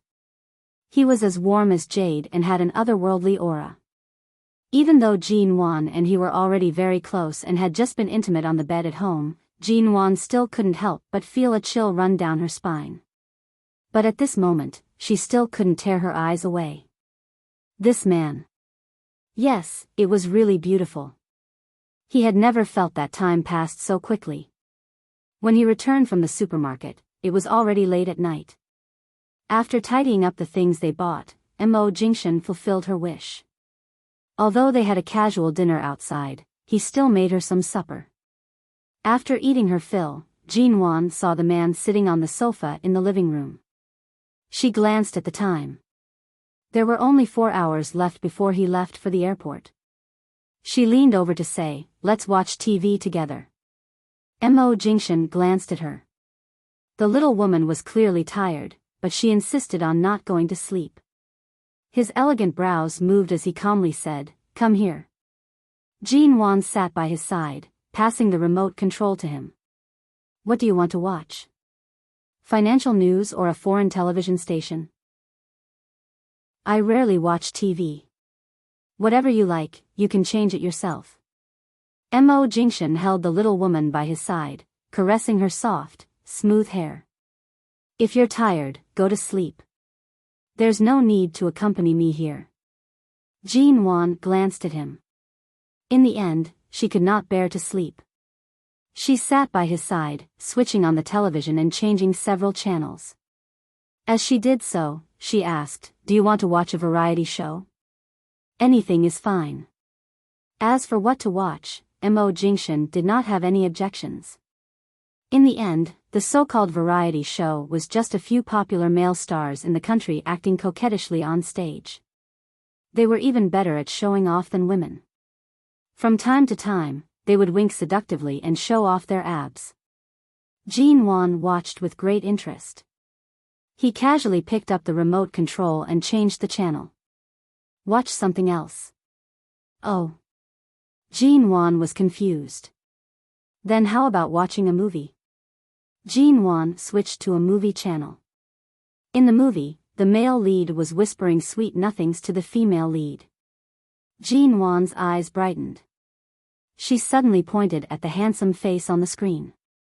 "Aya, This man seems to be a senior who was 2 years older than me when I was studying in America. Back then, I heard that he wanted to be an artist. I didn't expect that he would actually act in a movie. And he's even the main lead. His acting skills aren't bad. He's also much more handsome than before. Mo Jingshan was expressionless. His acting skills are average. Change the channel. Jean Wan, she glanced at him. I feel that it's quite good, not good, change the channel. Chapter 190. Although Jean Wan wanted to continue watching, she saw that Mo Jingshan was clearly very dissatisfied with this movie. In the past, he had never been so picky about her taste. However, no matter how she looked at the channel, none of them were good. Her entire mind was focused on the passing time. She felt that every minute and every second was making her heart tighten little by little. Back then, she had shamelessly boasted that it was only 3 months. Now, let alone 3 months, she felt that even waiting for her birthday half a month later was too slow. She did not know what was being shown on the television. She casually switched channels and leaned her head on Mo Jingshan's shoulder. The room was very quiet. The lights were all off, and only the television's light and sound could be heard. After an unknown period of time, the unknown movie had already finished broadcasting. Mo Jingshan shifted his gaze from the television screen to Jean Wan's face. He looked at the little woman who had fallen asleep in his arms. Previously, when they were eating supper, Jean Wan had mentioned that recently, she had been eating and sleeping exceptionally well. If she continued to maintain this state in T-City, she would most likely become a round fatty by the time she returned to High City. She was already so skinny. It was impossible to hope for her to become a round fatty, but being able to eat and sleep was also good. Mo Jingshan gently raised her head, stood up, and carried her up by the waist. He carried her back to the bedroom and placed her on the bed. T-City. Jean Wan took the opportunity to visit the professor before the classes began. The professor's surname was Lin. Not only was he very good at teaching business management, he could also be considered an old acquaintance of her father. After greeting Professor Lin, she also learned that all the students accepted by Professor Lin were extraordinary. Most of the students he took in were the heirs of Chinese companies in China and abroad, or the senior managers of some famous groups. Because everyone did not have much time, they could only squeeze their time into these few months. The schedule for classes and exams was very tight.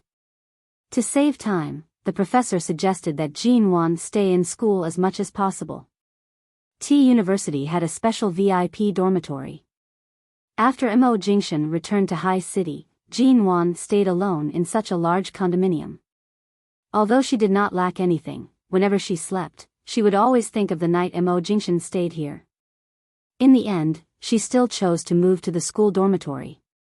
The business department's VIP dormitory was on the 6th floor. It was separated from the normal students' dormitory and had plenty of sunlight. However, it was still a school environment. No matter what, resources were limited, and the best was a 4-person dormitory. When Jean Wan pushed open the door and entered, she saw a girl around her age sitting on the bed talking on the phone. All kinds of branded products, cell phones, and computers were thrown on the bed. She was focused on talking on the phone and did not tidy up anything. It was clear that she was a pampered young lady. Jean Wan had left most of her things in the condominium. She only brought the smallest suitcase with her. She only brought a simple introduction and could bring it back to the condominium to retrieve it. She could use to bring it back any time. She had just sat down by her bed when another person walked in.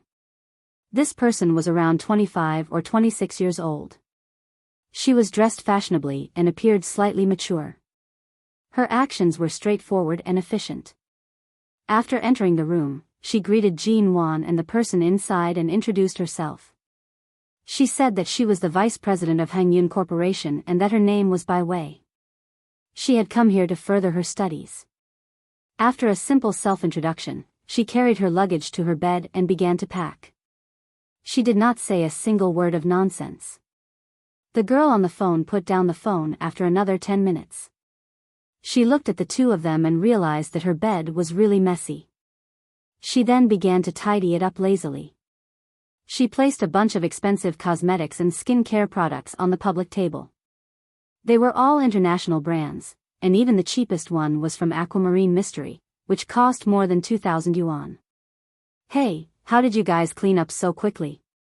The girl tidied up her makeup and looked at their clean bed and table enviously. Jean Wan glanced at her small suitcase. I don't have many things. The girl glanced at Jean Wan and raised her brows. She then turned to look at Bai Wei on the other bed.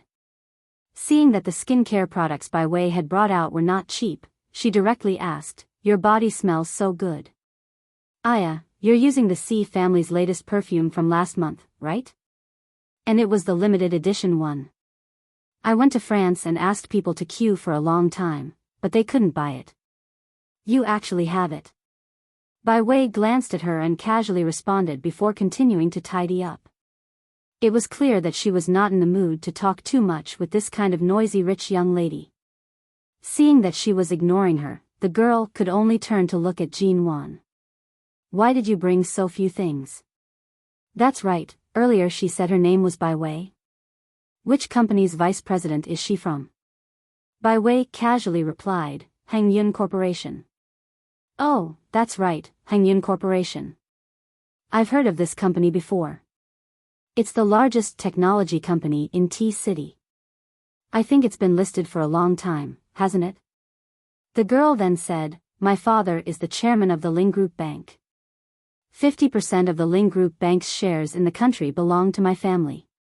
I'm Ling Feifei. As she spoke, Ling Feifei turned to look at Jean Wan. What about you? Jean Wan was silent for a moment before replying, I'm in charge of a real estate studio in High City. Jean Wan. The moment Ling Feifei heard this, she immediately lost interest in Jean Wan's gaze. She casually asked, Studio? That investment shouldn't be much, right? She was just short of saying how a small character like Jean Wan, who could not even be seen in public, could be accepted as Professor Lin's student. But since you're from High City, do you know of the MO Corporation? Ling Feifei did not have much interest in Jean Wan, whose identity could not be seen in public. However, it was clear that she had an indescribable yearning for the MO Corporation. As she spoke these words, her eyes shone. But then again, who in High City doesn't know of the MO Corporation? Ling Feifei sat there and said, I'm sure you've only heard of it. It's such a pity. It's so rare to meet someone from High City, but it's actually from a small studio, Jean Wan. Ling Feifei realized that she had spoken too quickly. She suddenly smiled awkwardly at Jean Wan. Aya, what I meant was, a company like the MO Corporation usually wouldn't cooperate with a small studio like this. I was just saying. Please don't take it to heart. Jean Wan's brows moved slightly as she smiled. I don't mind. Chapter 191. I usually only use a bottle of water. Jean Wan pointed at the small items she had placed by her pillow. Among them was a light green glass bottle. Ling Feifei glanced at it but could not recognize the brand. What brand is this? How much is it? I forgot. I think it's around 600 yuan. Ling Feifei was shocked. Only 600 yuan? Ling Feifei glanced at the moisturizer in her hands that was worth more than 10,000 yuan. Suddenly, she did not wish to speak to Jean Wan anymore. Bai Wei, who had not interjected earlier, suddenly spoke up. I often use Jean Wan's moisturizer as well. People with especially good skin usually only use this. Ling Feifei pursed her lips and did not speak. However, it was clear that she was already extremely unhappy that Professor Lin had arranged for her to share a dormitory with someone without status and money. She was just holding it in. Jean Wan could see the disdain in this young lady's expression. She did not speak and only smiled at Bai Wei. Professor Lin had said that the majority of the students this time were young masters and young ladies with good family backgrounds and had their eyes set on the top of their heads. Furthermore, the class would only last for a short 3 months. Before they could understand each other, it would end. Thus, there was no need for her to reveal her trump card. Ling Feifei's luggage was truly too much. She could not fit all of it in her room, so she placed the other suitcase on the empty bed by the side. There should only be 3 people in this dormitory, right? Ling Feifei asked as she placed it. She had yet to finish her words when the door to the dormitory opened once more. Another young girl entered. The girl was dressed in a white dress. After entering, she glanced inside. Her gaze finally landed on Jean Wan, who was closest to the door. "Hello, I'm sorry I'm late.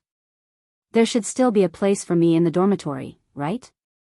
Bai Wei and Jean Wan simultaneously glanced toward the bed occupied by Ling Feifei's luggage. Ling Feifei's expression was clearly unhappy. However, under the gazes of the 3 of them, she could only place the luggage down and return to her own bed. The girl who had just come in walked up to the bed and looked at Jean Wan, who was looking at her cell phone in the next bed. "Hello, my name is Su Shui. In the next 3 months, we'll sleep next to each other like this. Let's make friends." Jean Wan raised her eyes from her phone and glanced at Su Shui on the bed next door. Seeing that she was smiling brightly, Jean Wan nodded. This Su Shui seemed to be about the same age as Jean Wan, but she had an innocent and naive look, which easily made people let down their guard. Classes would officially start tomorrow, and the 4 people in the dormitory were all present. It was inevitable that they would have to introduce themselves again. Su Shui seemed to like talking to Jean Wan very much. Just now, she sat on Jean Wan's bed and exchanged phone numbers with her. When it was Su Shui's turn to introduce herself, she smiled and said, "I'm from Los Angeles in America. My family has all kinds of businesses, and one of the more famous ones is a Chinese company in Los Angeles, Swan Group. My father holds 60% of the shares." Hearing the word Swan Group, the arrogant Ling Feifei suddenly took several glances at Su Shui. Her arrogant expression changed, as though she had finally found a roommate who was worthy of living in the same dormitory as her. "You're actually from America. Aren't there many outstanding lecturers overseas? Why did you come to our country to study business management?" Su Shui smiled. "After all, my family is a Chinese company. I still need to understand the local culture. My family has some relatives in T-City. They suggested that I come here, so I came." After that, they chatted for a while. Jean Wan would occasionally reply, but because Jean Wan's identity was too ordinary, Ling Feifei, that chatterbox, spent the entire time currying favor with Su Shui and Bai Wei. She ignored Jean Wan and would occasionally ask a question, but it was clear that she was not interested in her. Jean Wan was also happy to be left alone. Not long later, Feng Ling gave Jean Wan a call and asked her if she wanted to eat dinner in T University or go out. The dormitory was filled with Ling Feifei's fervent chatter. It was too noisy, so she naturally chose to go out. Jean Wan had just left the dormitory when Su Shui followed her out. "Jean Wan. It's already dark. Where are you going?" Jean Wan glanced at her.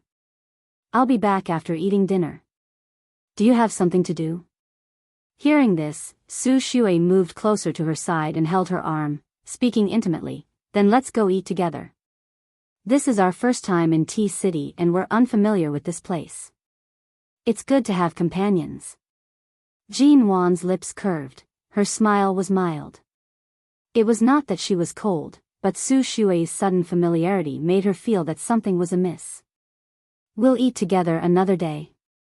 I have an appointment with a friend tonight." "All right, then.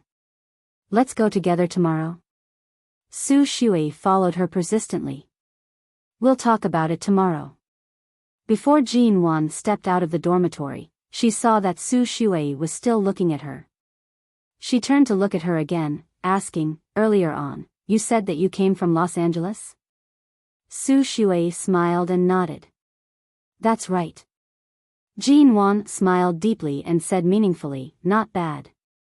It's really a city that makes one yearn to go to. Su Shui's expression was startled for a moment. Yearn? You've never been to Los Angeles? Jin Wan watched her expression without batting an eyelid. She raised her brows slightly. Why? Should I have been there? No, I'm just surprised. Earlier on, I heard Feifei and the others mention that they had all gone to Los Angeles for a vacation. I thought you had been there too. Su Shui stared at her eyes for a moment before her sweet and harmless smile returned. Jin Wan smiled and glanced at the time. I'm sorry, my friend is still waiting for me. Su Shui could only nod. Just as Jin Wan was about to leave, she suddenly asked, It's already so late, and you're still going to eat dinner. You're leaving in such a hurry. Could the person waiting for you be your boyfriend? Jin Wan did not reply. She raised her brows and looked at her with a slight smile. What do you want to eat?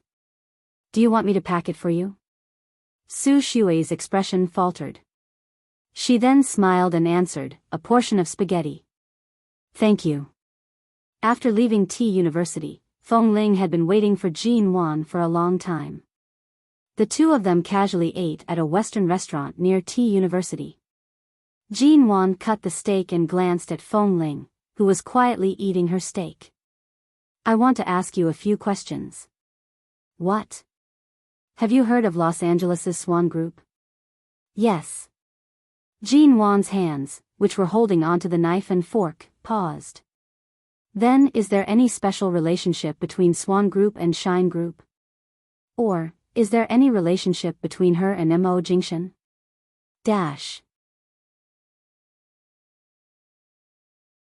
Chapter 192. It doesn't matter, Feng Ling replied, looking into Jin Wan's eyes. Their eyes met, and she was as honest as ever. Jin Wan paused. It didn't matter? If this was a question Feng Ling could not answer, Feng Ling would say that she did not know or remain silent. However, she directly said that it didn't matter. Based on Jin Wan's understanding of Feng Ling, she was certain that she was speaking the truth. Could it be that she was thinking too much? Then have you heard of the name Su Shui? Jin Wan asked. When Feng Ling heard the word Su, there was a moment of surprise in her eyes. However, when she heard the name behind it, she immediately shook her head. No. All right, there's nothing else. Let's continue eating. Jin Wan did not speak further. Jin Wan was thinking that this Su Shui was indeed a naive person who liked to be friends with anyone she met. Or, Su Shui's real name was not these three words, and she had lied about her family background. However, these were all just conjectures. It seemed like she had to find time to take a photo with Su Shui in the next few days. She would bring the photo to Feng Ling to take a look. Perhaps, she might be able to find some answers. On the first day of classes, everything was in order. Professor Lin was indeed an experienced professor. His teaching style was also very suitable for young people. There were more than 40 students in this new class, both male and female. More than half of the students were female, and there weren't many male students. However, most of them were second-generation heirs and heirs of wealthy families. All of them were wealthy and respectable, and they couldn't be underestimated in the future. In the evening, after class, Jin Wan took her books and returned to the dormitory to revise. She had left all the work in the studio to Xia Tian before taking the time to come to T University. These 3 months were very precious to her. You're so hardworking. It's only the first day. Everyone has gone to the entertainment club opposite T University. Aren't you going out for a drink or two? When Bai Wei returned, she saw that Jin Wan was actually revising. Bai Wei was different from those pampered daughters of wealthy families. She was a senior executive in a company, and her words were very mature and straightforward.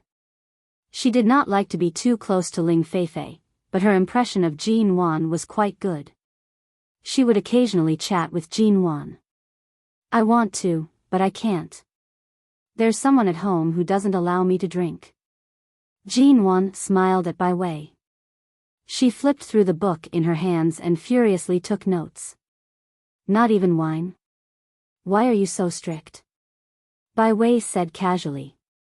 In the blink of an eye, she picked up a book and sat on the bed opposite and began to read. Jean Wan did not answer but raised her eyes to glance at her. Why don't you go? I'm not interested in participating in this kind of activity. They're just a bunch of pampered second-generation rich kids. There's no point in getting along with them, Bai Wei replied and did not say anything else. She lowered her head and continued reading. The dormitory was quiet except for the occasional sound of flipping pages. Jean Wan continued writing for a while. When she put down her pen to rest, she glanced at her phone on the table. She had no idea what the man who warned her not to touch a drop of alcohol was doing right now. She thought for a moment, suddenly picked up her phone, took a photo of the notes she had just written, and sent it to him. High City, MO Corporation. The black ghost came out of the company's underground parking lot and drove to the square in front. The sound of an incoming message came from his cell phone. Mo Jingshan usually ignored these messages, but at this moment, he took out his cell phone and glanced at it. Seeing that it was a message from Jean Wan, the black ghost drove to a spot with less traffic and stopped by the side of the road. He opened the message and saw that it was a basic business management class notebook. The neat and serious handwriting displayed the little woman's seriousness and diligence. His cell phone then rang again. A second message came in. Jean Wan, the first day of class. The first set of notes. Mr. Mo, please check. Mo Jingshan's eyes were filled with warmth as he called her. Jean Wan did not know if he was busy and did not dare to call. She was leaning against the table, preparing to send another message when the man's call came in. She was startled. She turned back to see that Bai Wei was still reading. Afraid that the call would disturb her, she rushed to grab her phone and ran out of the dormitory like a thief. Class is over? The man's calm and clear voice came from the phone. Although his tone was clearly no different from his usual tone, Jean Wan's heart was like the surging undercurrents of a calm lake. His simple words had caused her emotions to rise and fall. She only needed a moment of distraction to wish that she could immediately fly back to High City. She softly responded. What is it? Why are you so depressed? Are you unhappy? No. Why didn't you wake me up when you went to the airport that day? When I suddenly woke up in the morning, it was already past 8 o'clock.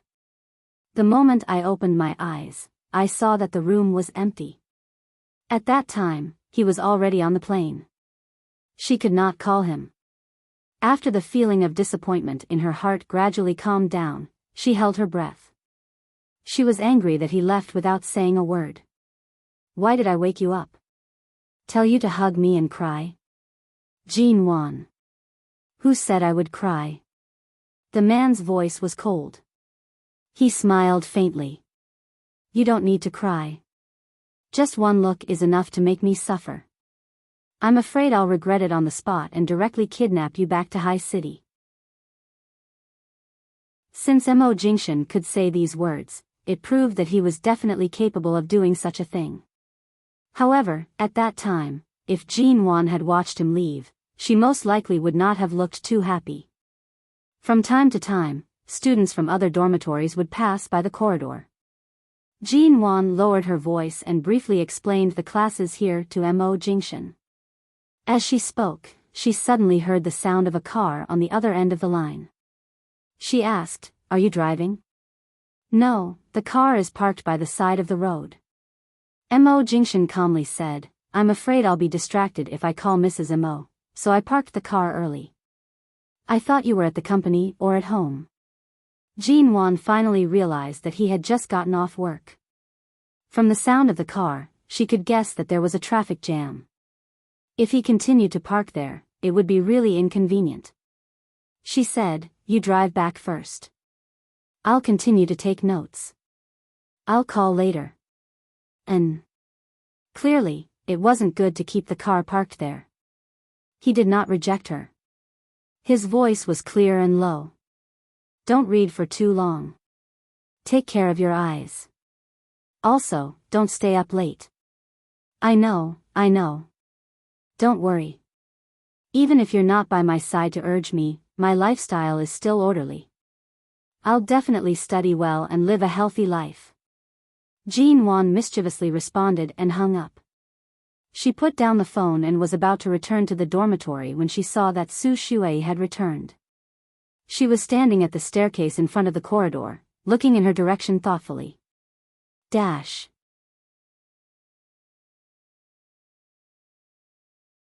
Chapter 193. Meeting Su Shui's gaze, Jean-Won withdrew the smile on her face and placed her phone in her pocket. She calmly glanced at her. You didn't go with them to the club to play? I did, but I came back because there was nothing interesting. Su Shui finally raised an exquisite box in her hands. Earlier, I bought a lot of desserts outside T University. Let's eat together. Jean-Won nodded and entered the dormitory. Without Ling Feifei, the dormitory was much quieter. Su Shui opened the dessert box and distributed the desserts to them. She then naturally sat by Jean-Won's bedside and ate the mousse cake in her hands as she tried to find topics to chat with Jean-Won. Most of the topics revolved around Jean-Won. One moment, she asked Jean-Won why she opened a studio related to real estate. The next moment, she asked Jean-Won what her family did aside from opening a studio. The next moment, she asked Jean-Won why she wanted to study business management. Finally, she casually asked, Jean-Won, who were you talking to on the phone earlier? You were smiling so brightly. The person on the other side of the phone definitely wasn't your parents.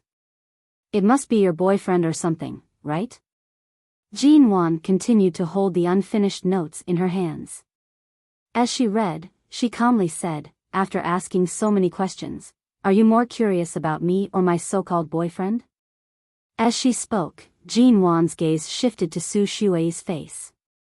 Jean-Won's face carried a smile, but it also carried an unfathomable sense of distance. Su Shui blinked. Since there's nothing to do, I'm just casually chatting. I have a cousin whom I've been close to since I was young. She's the same age as you. Perhaps it's because of this that I instinctively feel closer to you. Jean-Won raised her brows. Cousin?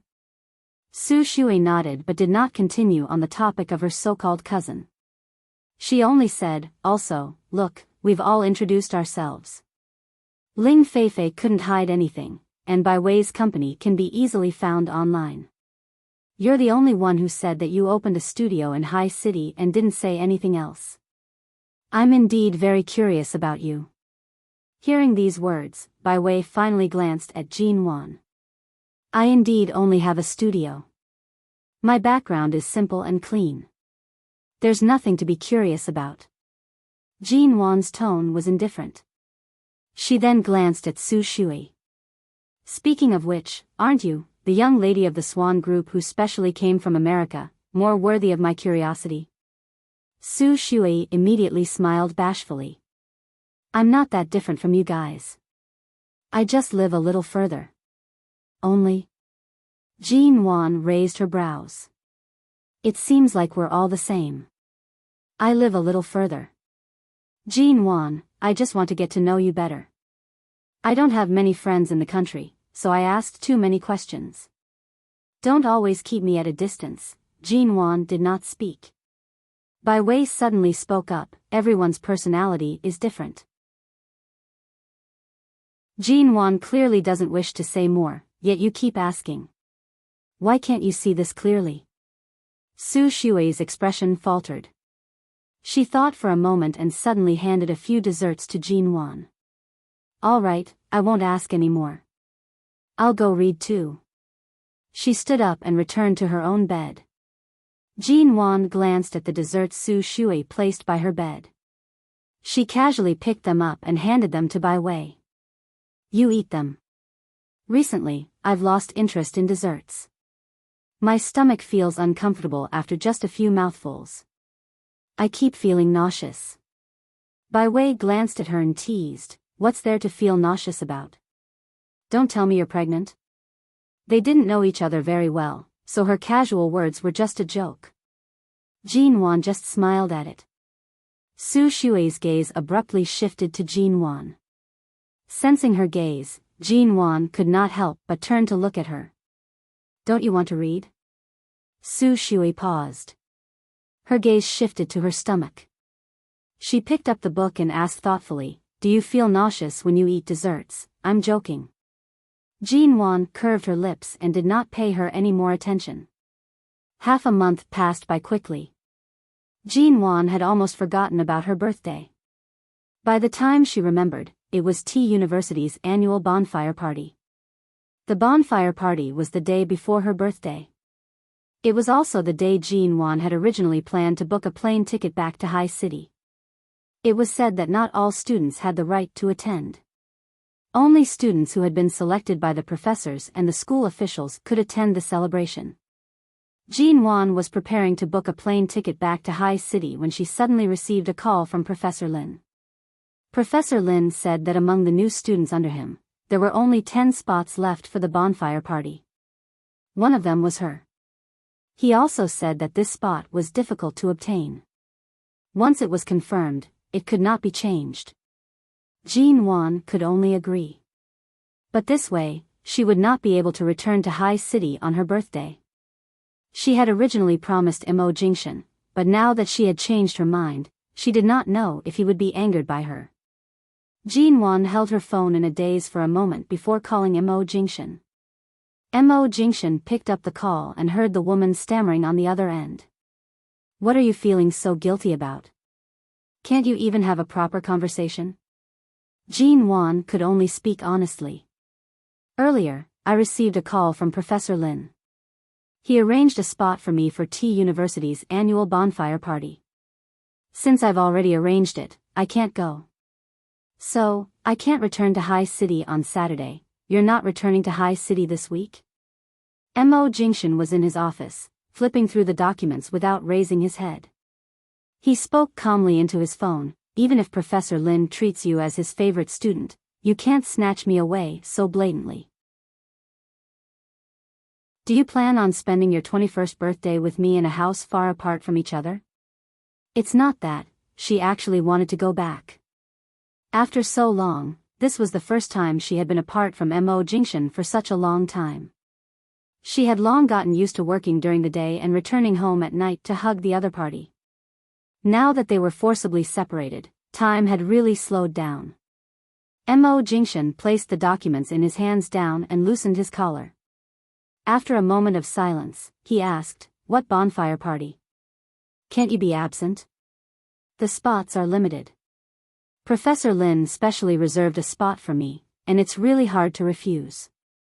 Once it's decided, it can't be changed.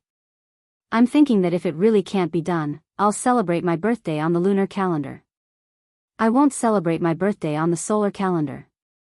I'll go back next month." Professor Lin had given her so much face. She couldn't possibly reject his good intentions. "Do we need to dress up for your bonfire party?" "There's no need. It's not like it's a banquet. Although Professor Lin's students are all from the upper class, there are many ordinary students in T University. This isn't the school's anniversary. It shouldn't be that grand. The entire student body of T University will be there. More or less, but there should be a limited number of spots. In total, there should only be a few hundred people." "A few hundred?" The man suddenly said coldly, "There are only a dozen or so hedonistic young masters in Professor Lin's class. I've already endured enough to let them stay in the same classroom as you. Are you going to attend the bonfire party with a few hundred people?" Chapter 194. On Saturday, the bonfire party started at 6:00 p.m. It was held by the river not far from T University. This river ran through T City, and the wind was chilly at night. It rustled against the lush trees on both sides of the river. Coincidentally, the 4 people from her dormitory were all on the list. Jean Wan was still dressed in her usual clothes, while the other 3 were dressed simply. Wow, I didn't expect this river to be so beautiful. The lights on both sides are beautiful as well. Let's take a photo together, Ling Feifei suggested. Jean Wan had not found an opportunity to take a photo of Su Shui. To avoid alerting the enemy, she immediately agreed to this suggestion. After taking the photo, Jean Wan asked Ling Feifei to send her a copy. She saved the photo and confirmed that Su Shui's face was clear in the photo before sending it to Feng Ling. That night, 9:00 p.m. Mo Jingshan stood outside the condominium outside T University. Looking at the tightly locked door and the thin layer of dust on the lock, he was certain that Jean Wan had not stayed here for the past half a month. He opened the door and entered. The lights in the room were not turned on. The sky was already dark, and only the neon lights outside the window could be seen. A bonfire party with the theme of students and school had not ended yet. He picked up his phone and called Jean Wan. However, the other party's phone was turned off. Mo Jingshan's brows twitched. He looked into the distance at the lights on both sides of the river that ran through T City. He called again, but her phone was still turned off. He abruptly turned to leave. The moment he stepped out, he saw Feng Ling appear by the elevator. Mr. Mo? Feng Ling was clearly surprised to see him here. Aren't you in High City? When did you come? Mo Jingshan saw that Feng Ling did not follow Jean Wan. He asked mildly, "Where's Jean Wan?" "Mrs. Mo has a bonfire party tonight. I was supposed to go with her, but she took the bus to the river with the people from the school. She called me earlier to say that her phone was almost out of battery and asked me to come back to get a portable power supply for her." Mo Jingshan coldly said, "She already turned off her phone." "Is that so?" Feng Ling was suspicious. She took out her phone to check. "A few minutes ago, Mrs. Mo just sent me a message." "Why did it run out of battery so quickly?" "What message did she send you?" Mo Jingshan glanced at her. Feng Ling paused. She was about to say that she was in a hurry to enter the elevator and hadn't looked at it when the man in front of her abruptly took her phone. Seeing the message from Jean Wan, Mo Jingshan swiped open the screen, and a high-definition photo of the 4 of them appeared on his cell phone. There was a line of words below. "Feng Ling, have you seen this person in a white dress before?" Mo Jingshan's eyes were fixed on the face of the woman in the white dress. Before Feng Ling could see his expression clearly, the man had already walked to the elevator with a cold and gloomy expression. The man who was usually calm and indifferent was still endlessly cold at this time, and his sharp eyes seemed to be filled with killing intent in an instant.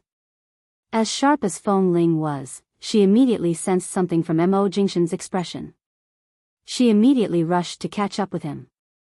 Jean Wan was sitting by the riverside, away from the bustling crowd. Bai Wei brought over a freshly roasted mutton skewer for her. "Thank you." Jean Wan received it, picking up a skewer and taking a bite. Bai Wei brought over 2 cans of beer. Jean Wan was still hesitating whether she should drink it or not. At this moment, Bai Wei happened to receive a call and went to the other side. Jean Wan picked up the beer and weighed it in her hand. "Drink some?" Forget it, it was better not to drink. After all, she had promised Mo Jingshan. But she still wanted to drink some. Just as she was in a dilemma, Su Shui approached from behind. "My stomach isn't feeling well. There are too many people by the riverside, and I can't see clearly. Where can I find a public bathroom? Can you accompany me to look for one?" Jean Wan calmly glanced at her. "It's in the forest over there. You can find it yourself if you walk that way.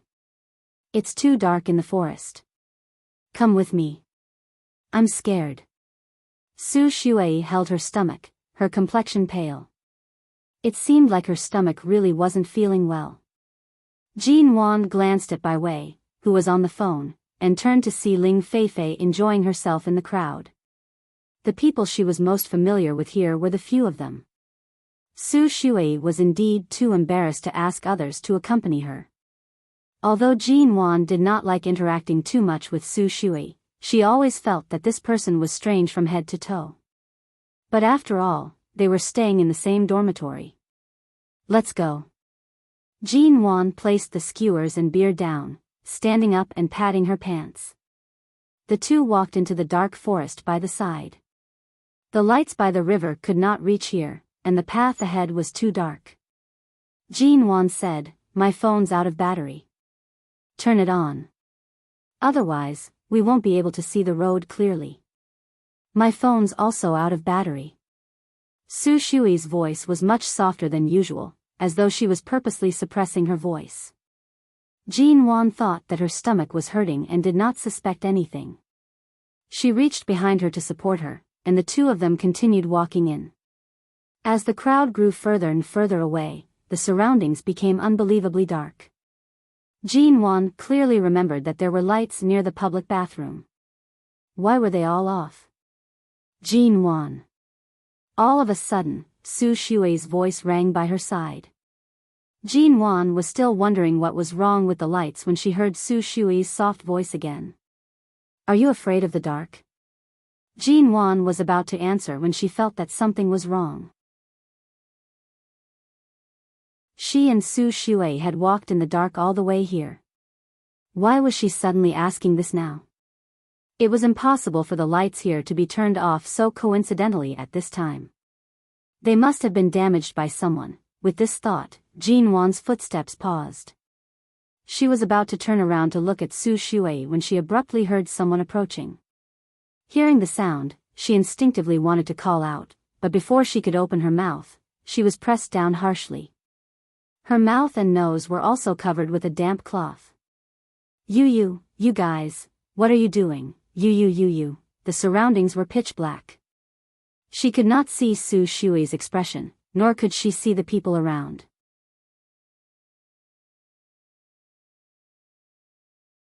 Chapter 195.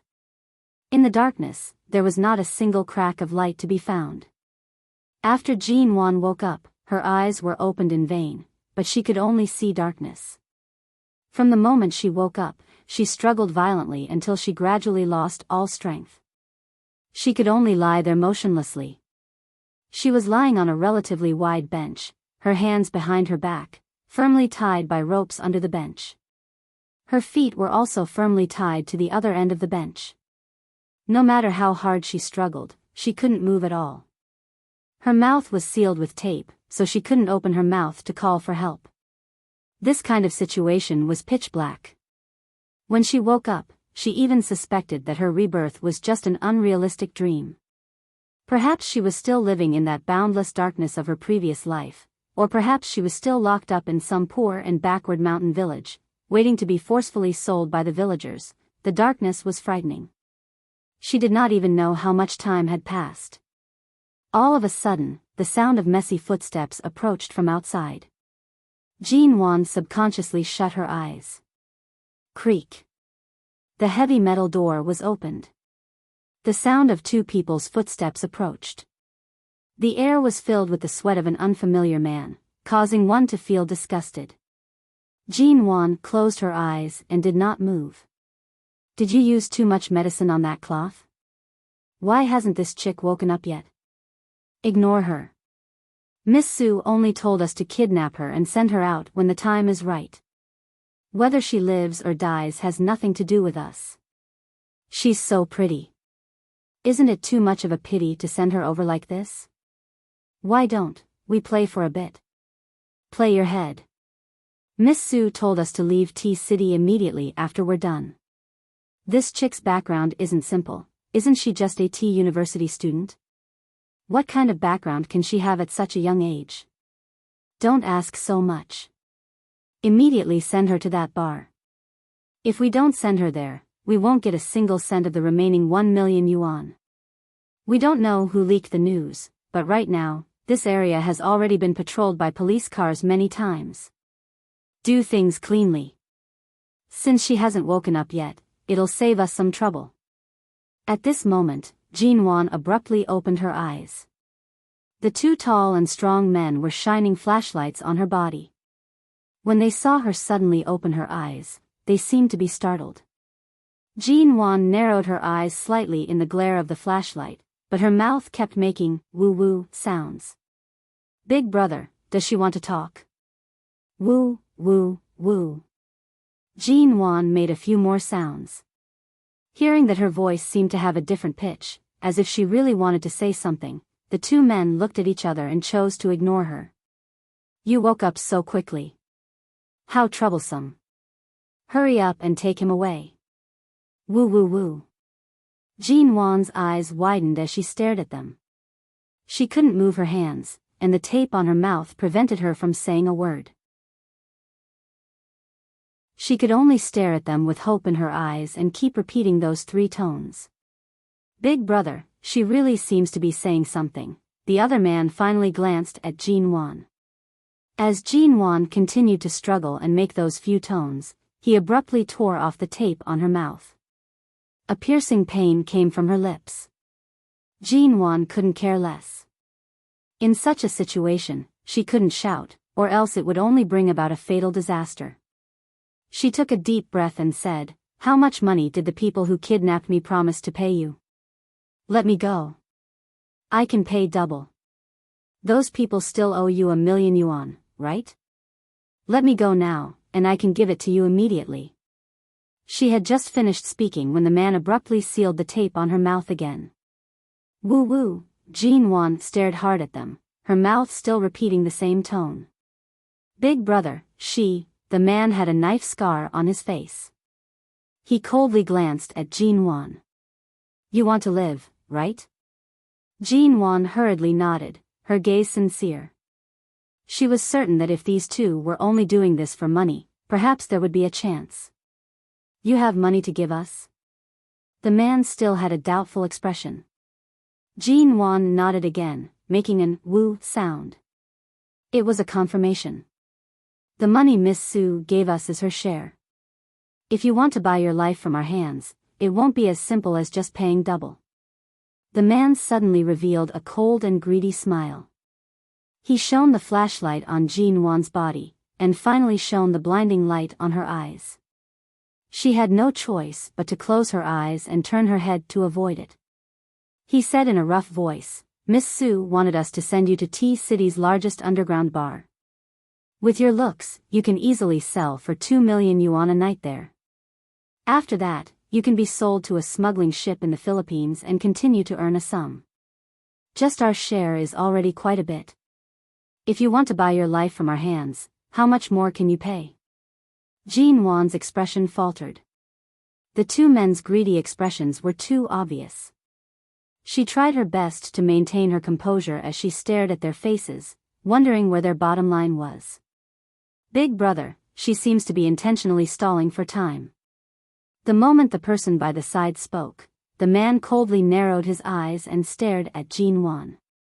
Don't think about waiting for someone to save you just because you're wasting time. Right now, your life is in our hands. I'll offer 5,000,000 yuan. Will you give it? Jean Wan's expression faltered for a moment before she nodded. Her gaze was sincere. How? A check. This man was clearly much more decisive and calm than the person by the side. He did not give Jean Wan any chance to speak or shout for help. He only observed Jean Wan's expression, watching for her to nod or shake her head. Jean Wan nodded. You. The man by the side immediately stared at her with bright eyes, as though he had seen a god of fortune. The two exchanged glances and suddenly pulled her up from the chair. The moment Jean Wan's hands regained their freedom, the man who had been conversing with her the entire time took out a blank check from his pocket. The man pressed Jean Wan onto the ground forcefully and tugged on one of her hands. He stuffed a pen into her hands. If you want your life, sign the check immediately. 5,000,000 yuan. Account name and amount. Write it for me right now. Jean Wan was pressed onto the ground. She stared at the blank check in front of her and suddenly felt like cursing. The two of them were clearly repeat kidnappers. It was clear that they were too familiar with the ways of this rich young master. The few sentences they exchanged clearly showed that they had no intention of letting her off. Instead, they were trying to swindle more money out of the victim. They actually carried around this kind of blank check from who knows which bank they obtained it from. The hope and vitality that had just been ignited instantly dissipated. She lay stiffly on the ground, unmoving. She held the pen in her hand, but she stared at it intently. She refused to sign a single word.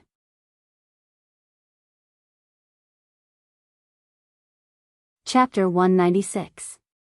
The bones in Jean Wan's hand were about to break. She endured the pain and stared at the check, unwilling to move. The man standing behind suddenly pulled out a sharp knife, lowering his voice to threaten her. You only have two choices.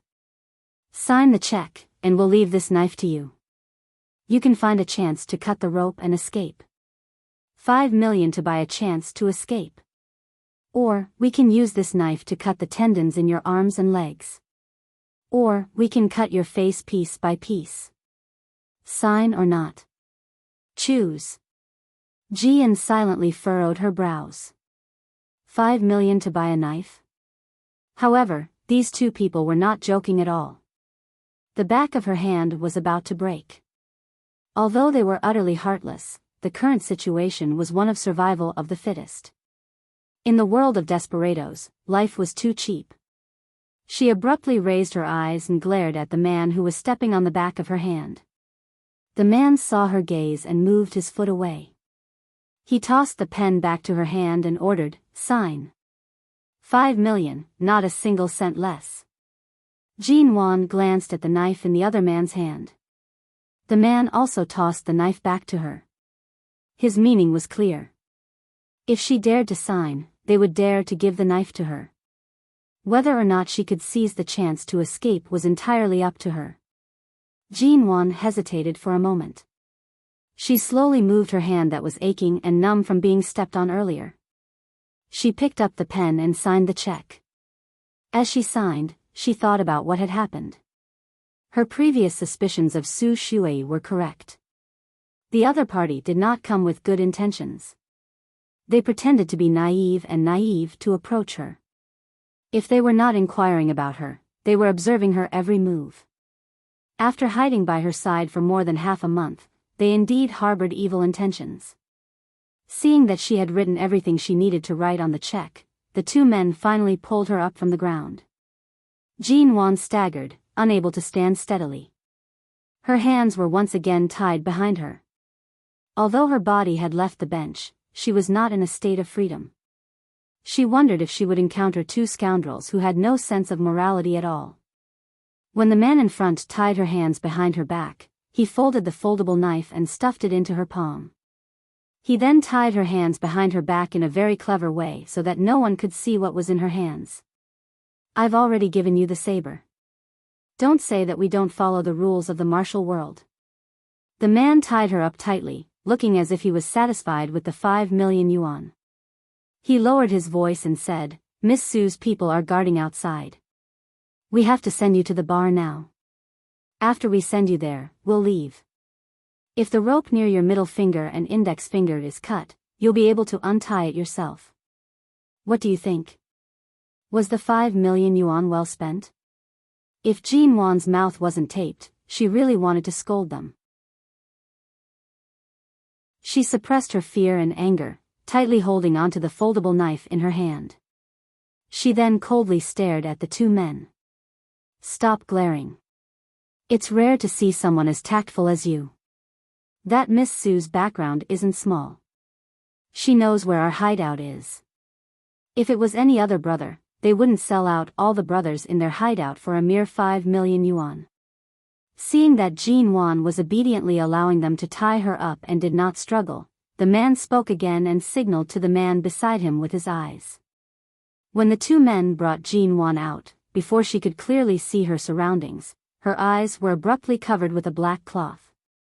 The fear of falling into darkness once more caused her to lose confidence. She frantically struggled, but the two men had already brought her to a car. There should be someone in the car. They no longer had the patience they had when tying her up. They harshly scolded her and pushed her with force. Jean-Wan abruptly felt as though she had been pushed into someone else's hands. Could it be that these people were Miss Su's people? What exactly was Su Shui's background? Her eyes were covered and could not see anything. Suddenly, she was pushed into the car by those people. Outside T-City's largest underground bar, there was an endless stream of cars and neon lights. Among the rows of cars, Su Shui sat in a black Audi. From afar, she watched as Jean-Wan was dragged out of a van by those people. She then watched as Jean-Wan staggered as she was dragged into the bar. Only then did her lips slowly curve up. Her seemingly innocent face was dyed with sharp viciousness. After confirming that Jean-Wan had already been brought in and would not be able to easily escape, she finally called for the driver to drive away. The black Audi drove out of the street near the bar. On the road, Su Shui's phone rang. She glanced at the screen and excitedly picked up the call. "Cousin, you're calling at this time. Is it to celebrate that I've helped you settle the matter?" Hearing the voice from the other side of the phone, Su Shui smiled widely. "You're still worried about me? Of course, I won't take her life. What I want to do is to help you destroy her." In the car, only Su Shui's complacent voice could be heard. "Of course, if she dies, Mo Jingshan will only remember her forever. You won't have the chance to return to his side, and his heart won't be able to hold a place for anyone other than a dead person. But if she's destroyed, living in such a filthy state in this world, sooner or later, he'll lose his appetite for her. That Jean-Wan is more vigilant than we thought. We were almost discovered by her. When she heard that I came from Los Angeles, she seemed to be especially sensitive to Los Angeles. I think she already knew of your existence a long time ago. No matter how vigilant she is, didn't she still end up in my hands? If it weren't for the fact that Uncle has grounded you at home and you personally came from America, this show would have been even more exciting. If Mo Jingshan hadn't issued a warning to the Su family, Uncle wouldn't have grounded you. Even I feel it's a pity that you missed this good show, but don't worry. Leave this to me. I'll definitely beat that Jean-Wan until there's no place left unscathed. I'll completely lose to you both physically and mentally." Su Shui was still talking to her phone. All of a sudden, the car she was sitting in screeched to a halt. She had just hung up the phone when she lost her grip and abruptly dropped it. She raised her head and was about to scold the driver with a cold expression when the corner of her eyes suddenly paused.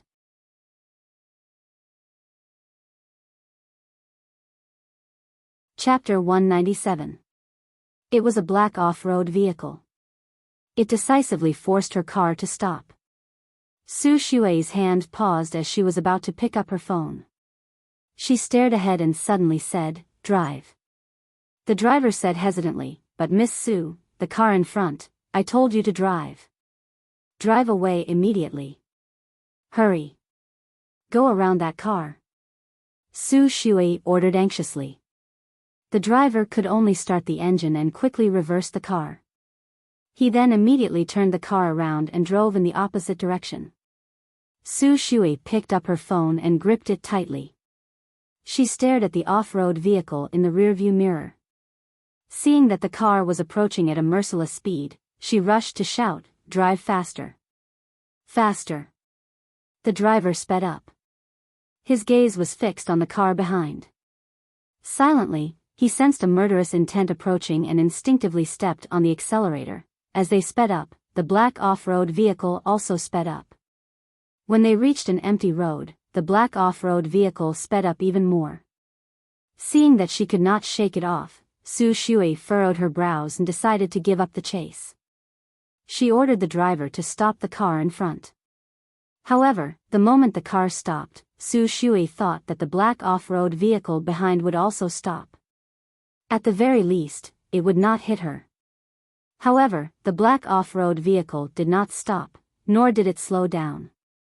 Instead, it sped up again. By the time Su Shui reacted, the car had already rushed over. Pung! It was a loud sound that caused people's hearts to tremble. It was a huge collision. Su Shui's calm expression instantly turned pale. She sat in the car in a daze. Her car, which had been parked by the road, was forcefully knocked 2 or 3 meters away. The safety barrier by the side of the road had been completely deformed by the car. If the other party had used a little more force, her car would have rolled down the safety barrier. This road was lined with T-City's rivers. They were very high and very deep. If her car rolled down, she would definitely die. Her face was pale. She stared in disbelief at the dent in front of her car. After several seconds of silence, Su Shui slowly raised her head. She stared in shock at the unscathed off-road vehicle. The direction of the collision was so precise, and the hardest part of their car was used as a sharp blade. Was the person driving the car the bodyguard Mo Jingxian had arranged to stay by Jin Wan's side, or Mo Jingxian himself? Su Shui stared ahead with a startled expression. When the door of the black off-road vehicle opened and Mo Jingxian stepped out of the car, all the blood in her body turned ice-cold. T-City's underground bar. When the door of the stuffy room was opened again, in just a few minutes, Jin Wan was already suffocated by the stuffy air, and her body was covered with a layer of sweat. When the door was opened, she subconsciously raised her head. Although her eyes were covered with a black cloth, she still listened carefully to the voice on the other side. "Is that her?" An unfamiliar and rough voice sounded in front of them. The people around him echoed, and it seemed like someone was calling that person boss. Jin Wan furrowed her brows. She was not very familiar with the underground bars in T-City, but under normal circumstances, the people in these bars were all involved in illegal activities. It was impossible for them to be good people. These people mostly walked on the edge of the illegal world and had some connections with the underworld. That Su Shui was even able to contact these kinds of people. Jin Wan could not help but wonder what exactly they did in Los Angeles. Her looks aren't bad. It's been a long time since I've seen such a beautiful one. Her skin is also so fair. She can definitely be sold for a good price. Bring her over. Afterward, someone came over and removed the black cloth from Jin Wan's face. Jin Wan narrowed her eyes. She was momentarily unable to adjust to the light and was unable to see the person clearly. Her ponytail was abruptly undone, and her long hair scattered messily across her shoulders. Very good. She looks even more beautiful and delicate like this. Wipe her face clean. We'll start selling her in 10 minutes. Jin Wan forced her eyes open and looked forward. She could only see a man with a knife scar on his face, dressed in a black trench coat. He had a cigar in his mouth and was commenting on her figure and appearance. After giving a few more instructions, he turned around and left. There were only a few people who appeared to be bodyguards left in the room. One of them suddenly brought an ice-cold towel over and wiped her face harshly. Jin Wan's face hurt from the rubbing. She glared at them, but the tape on her mouth was still there. What are you glaring at? Behave yourself. The person who wiped her face coldly reprimanded. He then pinched her chin and said in a rascally manner, "This little girl's looks are indeed not bad. After we sell her for a good price tonight, I wonder if boss will bestow her to us to play with for a few days before selling her to the Philippines. Look at this little face, it's indeed so fair." As he spoke, he touched Jin Wan's face and acted as though he was about to kiss her. Jin Wan shifted her face away in disgust. Her eyes were filled with anger and disgust as she glared at him. "Damn it, why don't you glare at me again? This old man will dig out your eyes." The man abruptly spat on the ground. He was extremely dissatisfied with her stubborn temper. If boss had not said that he would sell her for a good price later, he really wished he could rip off her clothes right now. Jin Wan continued to glare at him. The man used the towel to wipe her face and neck harshly again.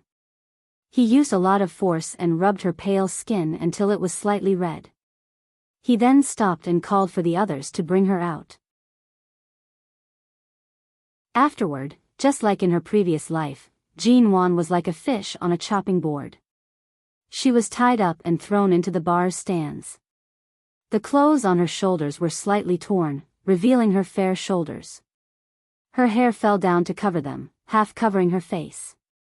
Her eyes, which were sealed with tape, tried their best to hide the fear and helplessness in them. She stared coldly at the people in the bar and attracted the attention of most of them. Afterward, she did not pay attention to how much those people called out.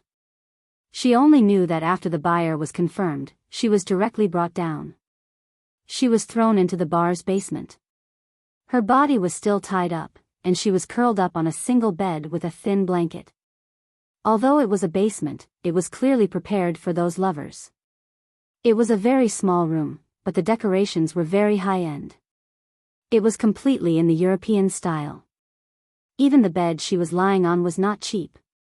There were also all sorts of waxes, candlesticks, whips, handcuffs, and other utensils. At this moment, the only light in the basement was a dim wall lamp. She narrowed her eyes slightly, carefully listening to the sounds outside.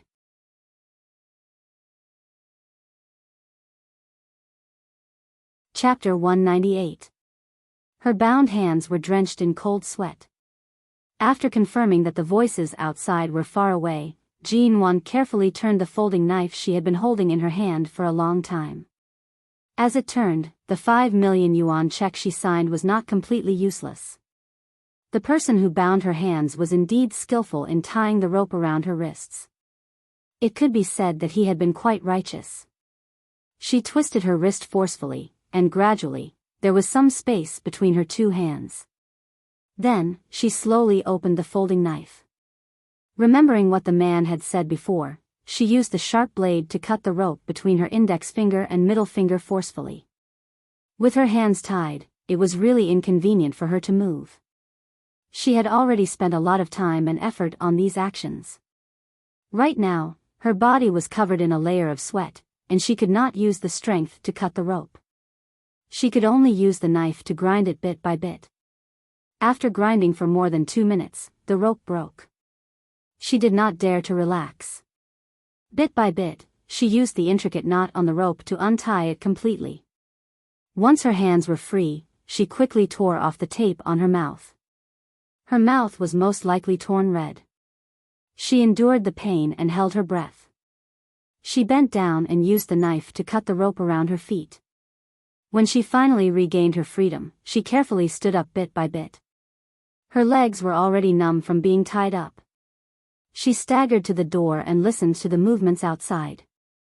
It was as though these people were certain that she would not be able to escape and did not send anyone to guard the door. Earlier, when she was brought in, she knew that there was a narrow and dimly lit corridor outside. At the end of the corridor was a staircase, and up the staircase was a hidden door in the corner of the bar that was blocked by a sound system. Jean Wan tried to push the door and found that it was locked. No wonder there was no one guarding outside. She rushed to remove a thin, black hair clip from the top of her head.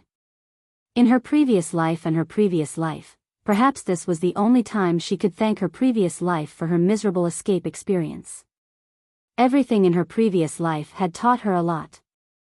At the very least, she could open a simple door like this. It was not a security door, and she only needed a little time to open it. Jean Wan tried placing the hair clip by the doorknob toward the keyhole inside. She used force to poke the thinner side of the hair clip into the keyhole. Because she did not dare to make too much noise, she could only carefully push it back and forth in the keyhole. This basement only had a simple wooden door, and the lock was also a simple single lock. Time passed bit by bit. The anxiety in Jean Wan's heart grew heavier and heavier. Every time she heard footsteps coming from outside, she would grab the hair clip in fright and turn to hide behind the door in a defensive posture. She did this countless times and finally, the hair clip found its place in the keyhole. The sound of the door being unlocked was very soft. She gently released a breath, pinning the hair clip back on her head and opened the door handle. The moment the door opened, the deafening roar of the bar instantly assaulted her ears. Jean Wan stuck her head out and observed the surroundings. She then quietly closed the door and pressed against the wall. She lowered her head and tried her best not to be captured by the surveillance cameras in the corner. After much difficulty, she finally reached the staircase. All of a sudden, she saw a figure approaching. She was startled and immediately turned around to see that the door to the room beside her was not locked. She rushed to enter that door and leaned against it. Her heart beat heavily as she listened to the movements outside. The room before her was not lit. However, when she opened the door earlier, she saw that the layout of this room was almost the same as the one she was in earlier. It seemed like every room in this underground corridor was the same. She was considering how to escape. There were people all around the bar. She did not know which were the customers and which were the staff of the bar. How could she avoid them? All of a sudden, the sound of footsteps came from outside the door. As she listened to the sound, the hair on Jean Wan's body stood on end. The footsteps seemed to be heading toward the room she was in earlier. There was a sudden silence inside, and this silence gradually made her panic. As expected, as the strange silence passed, she heard an angry and suppressed voice. She shouldn't have escaped too far. Go look for her immediately. She actually brought something that can cut the rope? Which bastard kidnapped her? Damn it. Go look for her. Then, the sound of footsteps outside gradually increased. It was somewhat hurried, and at the same time, the surrounding rooms were kicked open one by one. Jean Wan furrowed her brows and carefully hid under a black shelf by the side. She squatted down and held her breath. Look in every room. As the footsteps approached, someone abruptly kicked open the door of this room. The lights in the room were turned on. As if they had been inspecting the other rooms along the way, they hurriedly glanced around the room, turned off the lights, closed the door, and went to check the other rooms. Perhaps they did not expect Jean Wan to hide in such a close place.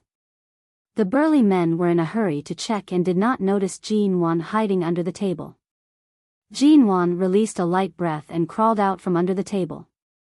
She listened to the movements outside and then ran to the door, pressing her ear against it. She didn't know what time it was, but she heard the footsteps of those people getting further and further away. It seemed like they had gone out to search and didn't continue to stay in the underground corridor. She waited for a while before carefully opening the door. Then, she slowly walked to the staircase. Most of the people in this bar were their men. How was she going to escape? Climbing up the stairs, she saw the neon lights in the bar. Jean Wan bent down and carefully pushed open the door behind the stereo system. She looked out and saw all kinds of people outside. She lowered her head and covered her face with her loose hair. She followed the corner of the door and walked to the side. When a waiter approached, she hurriedly squatted down and hid behind a sofa. She then turned to look at the waiter. He was holding a tray and wine in his hand and was talking to the waiter by the side. Clearly, the flashing lights here made it difficult for people to see clearly. The waiter did not notice Jean Wan. Jean Wan turned around, maintaining her squatting position as she ran to the back of the other sofa. The lights in the bar flickered incessantly.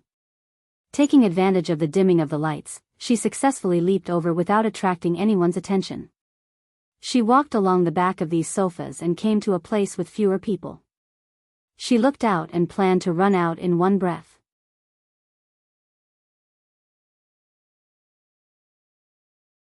Chapter 199. Unfortunately, there were people guarding the entrance of the bar.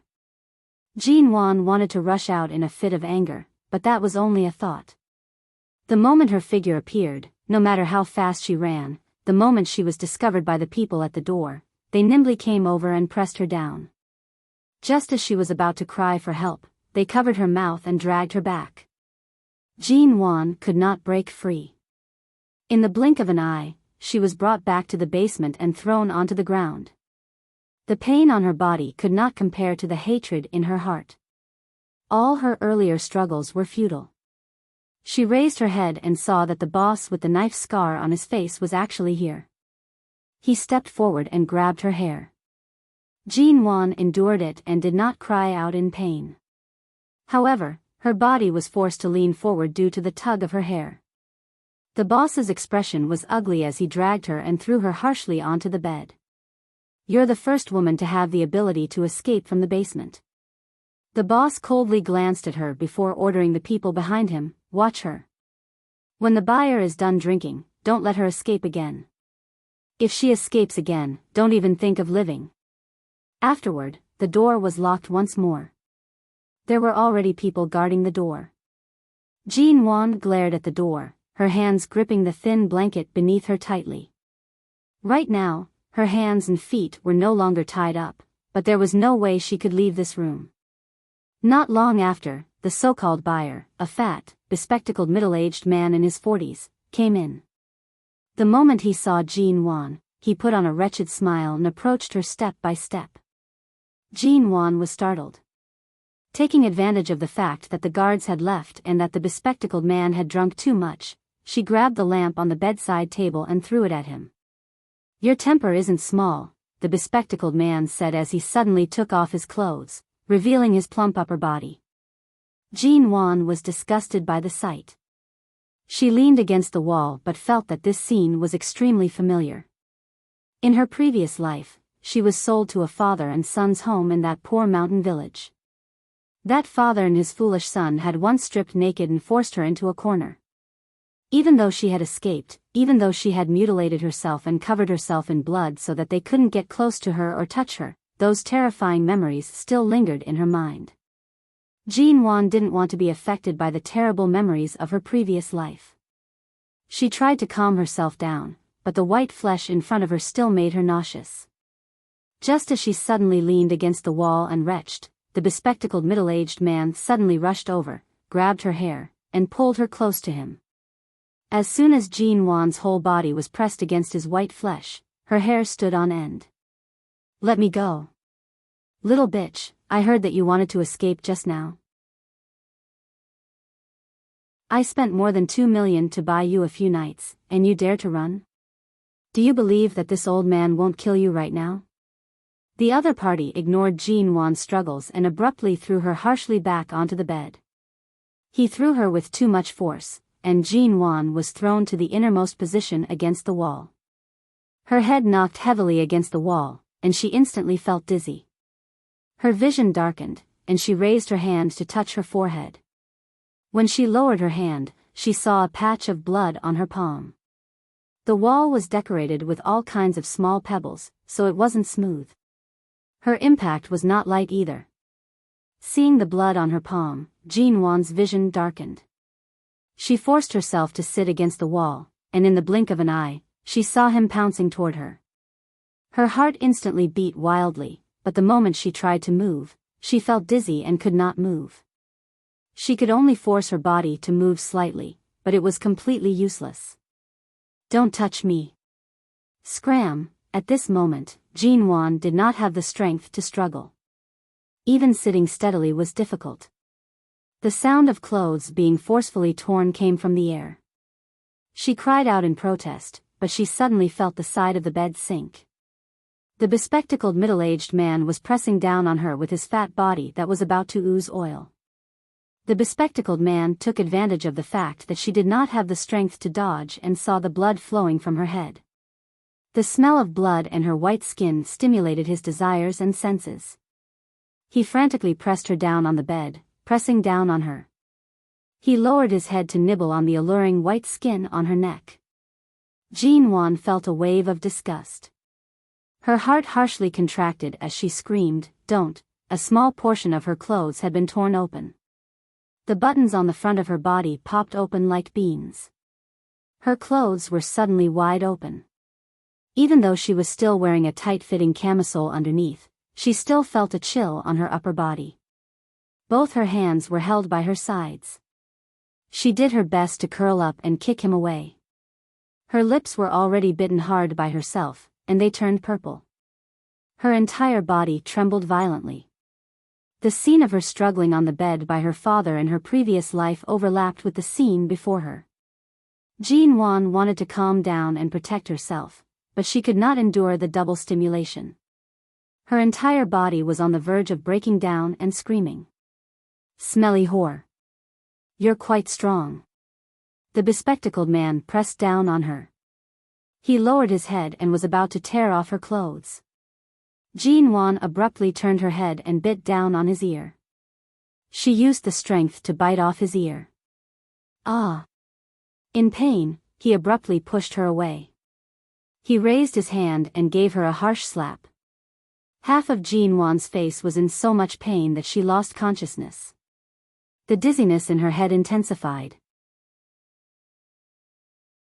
He abruptly grabbed her hair, looked at the blood on her forehead and the corner of her mouth, put down his hand that was covering her ear, and slapped the same side of her face harshly. Seeing that half of her face was already swollen, he finally put on an expression that said he wanted to trample her to death. Taking advantage of the fact that she no longer had the strength to struggle, he grabbed a corner of the blanket and stuffed it into her mouth to prevent her from biting him again. Jean Wan's breathing was heavy. Looking at the disgusting face and white flesh in front of her, she suddenly retched. Suddenly, she heard the sound of police sirens near the bar. Jean Wan thought she was hearing things. Her weak body was pressed against the bed by the bespectacled man. He tugged at her hair with one hand and tugged at her jeans with the other. Because the zipper of her pants was slightly tight, he used both hands to tug at it while cursing. Jean Wan wanted to get up and push him away, but she really could not muster up any strength. Just as the zipper was pulled open, the bespectacled man's eyes brightened. He scolded her again, calling her a smelly whore. He used force to pull down her pants. All of a sudden, a loud pang came from the tightly shut basement door. It was kicked open. Her vision was blurry. Jean Wan did not even have the strength to turn her head to look. She could only see Mo Jingshan's face from the corner of her eye.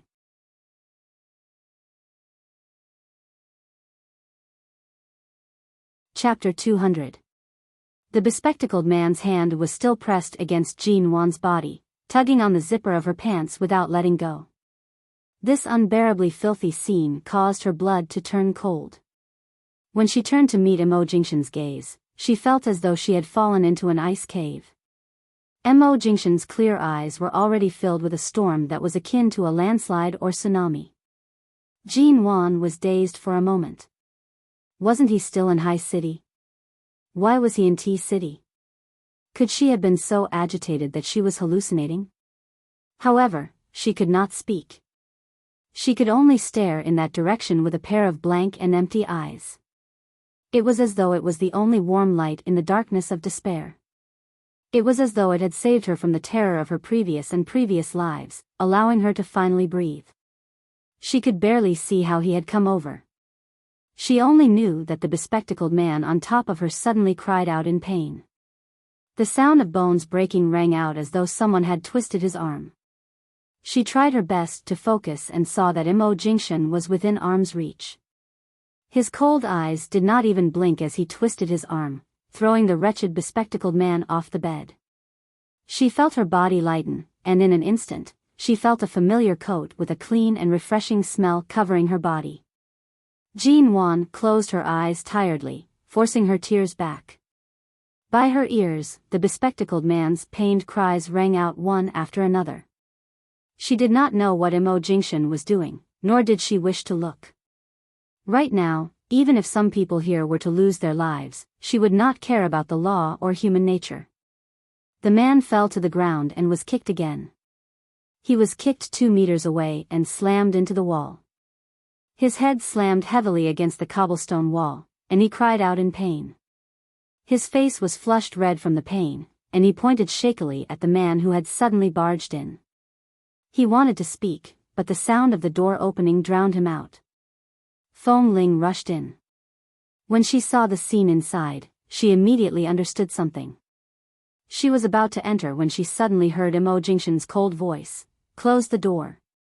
Fong Ling glanced at Jean Wan, who was lying on the bed, and subconsciously closed the door behind her, cutting off the gazes of the police outside.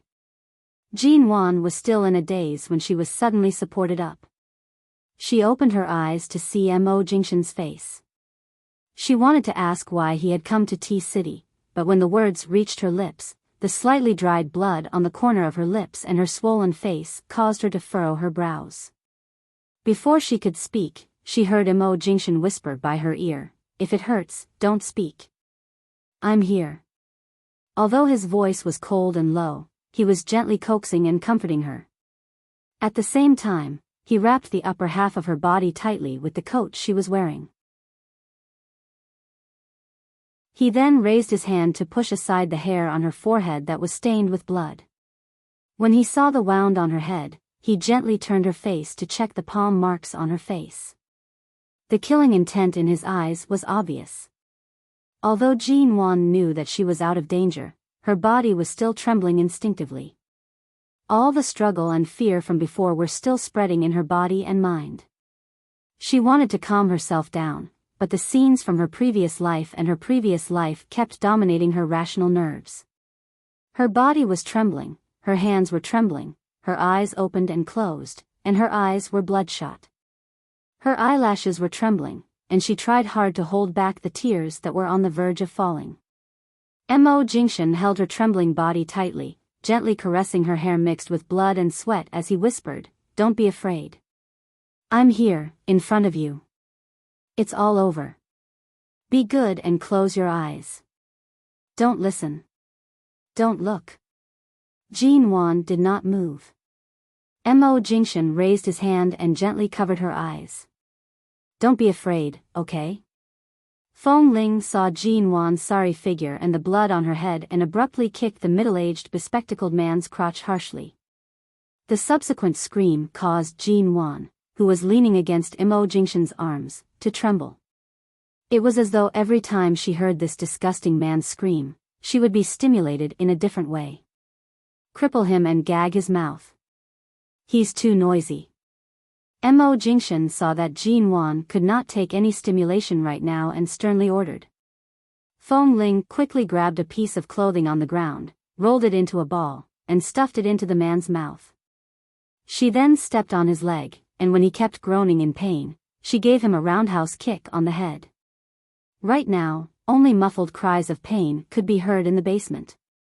The bespectacled man's head was covered in blood and sweat. In the end, he leaned against the corner of the wall and fell to the ground. He looked at the short-haired woman in front of him with a frightened expression. He trembled and tried to move back, but was still kicked harshly by Fong-ling. This time, the kick landed on his abdomen. The bespectacled man was in so much pain that his eyeballs almost popped out. Following that, there was the sound of his other arm bone being broken. Even though his mouth was gagged, the miserable groans were enough to tell what kind of inhumane torture and revenge he was currently enduring. Jin-won closed her eyes and leaned against Immerse's chest. Her eyes were covered by him, and she could not see anything here. However, the red and swollen patch on her pale face was still shocking. Miserable groans followed one after another. Jin-won's hand suddenly touched the folding knife that she had previously thrown by the bedside. Her movements faltered, and she suddenly gripped the knife tightly. In a hoarse voice, she said, "Jing-shen, put me down." Immerse glanced at her and released her. Although Jin-won was in a sorry state and her head was covered in blood, with Immerse's clothes draped over her, she still felt a special sense of security. She turned her eyes toward the bespectacled man who had been tortured to the point where he wished he was dead. She abruptly got off the bed. Fong-ling turned back to look at her. She saw that Jin-won was staggering and could barely stand. She rushed over to support her but was stopped by Immerse's gaze. Seeing that Immerse did not move to stop her, Fong-ling faltered and took a step back. As expected, Jin-won opened the folding knife in her hand. Her reddened eyes stared at the disgusting man in the corner who was barely breathing. Seeing the white, fleshy flesh on his body, the scenes of that small village in her previous life flashed before her eyes. She did not know where she got the strength from, but she abruptly pounced forward and ruthlessly stabbed the knife in her hand into his palm. The bespectacled man's entire body convulsed in pain. He opened his bloodshot eyes and stared at her in disbelief. This was the hand that had ripped off her clothes earlier. Jinwan forcefully pulled out the knife and stabbed it into the base of his thigh. Seeing blood gurgling out, her heart that was filled with suppressed fear finally felt a little better. She continued to brandish the knife in her hand. Her eyes did not even blink. Not only did she stab once, she stabbed again and again. Even when the bespectacled man's entire body was covered in a pool of blood, she still did not stop. Old Mo. Feng Ling watched this scene and wanted to step forward. However, she saw that although Jin Wan's stabs were extremely vicious, most of them were only stabbing the man's legs, hands, and arms. She did not injure any vital parts.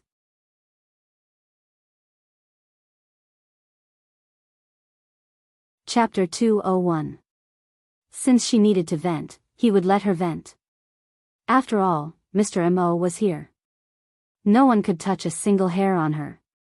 Even when his entire body was covered in blood, Jin Wan's eyes were bloodshot as she continued stabbing him with the knife. Outside, the sound of the police knocking on the door could be heard. Mo Jingshan abruptly stood up and walked over to Jin Wan's back, pulling her into his embrace. He pressed her tightly against his chest, forcefully stopping her from charging forward. He bent down to whisper by her ear, "All right, that's enough." Jin Wan's eyes were still bloodshot as she glared at the man who was convulsing in pain and had no strength to stand up. She gritted her teeth and glared at him. Mo Jingshan seized the opportunity before the police knocked on the door and snatched the knife from her hand, throwing it to the ground. Jin Wan seemed to have lost her mind. She struggled desperately to break free from his embrace and continued to charge toward the man. Mo Jingshan pressed her down. Nwan, calm down." Jin Wan did not listen and continued to struggle. Mo Jingshan abruptly turned her around, forcing her to face him. His deep, black eyes stared at her. Jin Wan. After seeing Mo Jingshan's face clearly, Jin Wan's movements stiffened.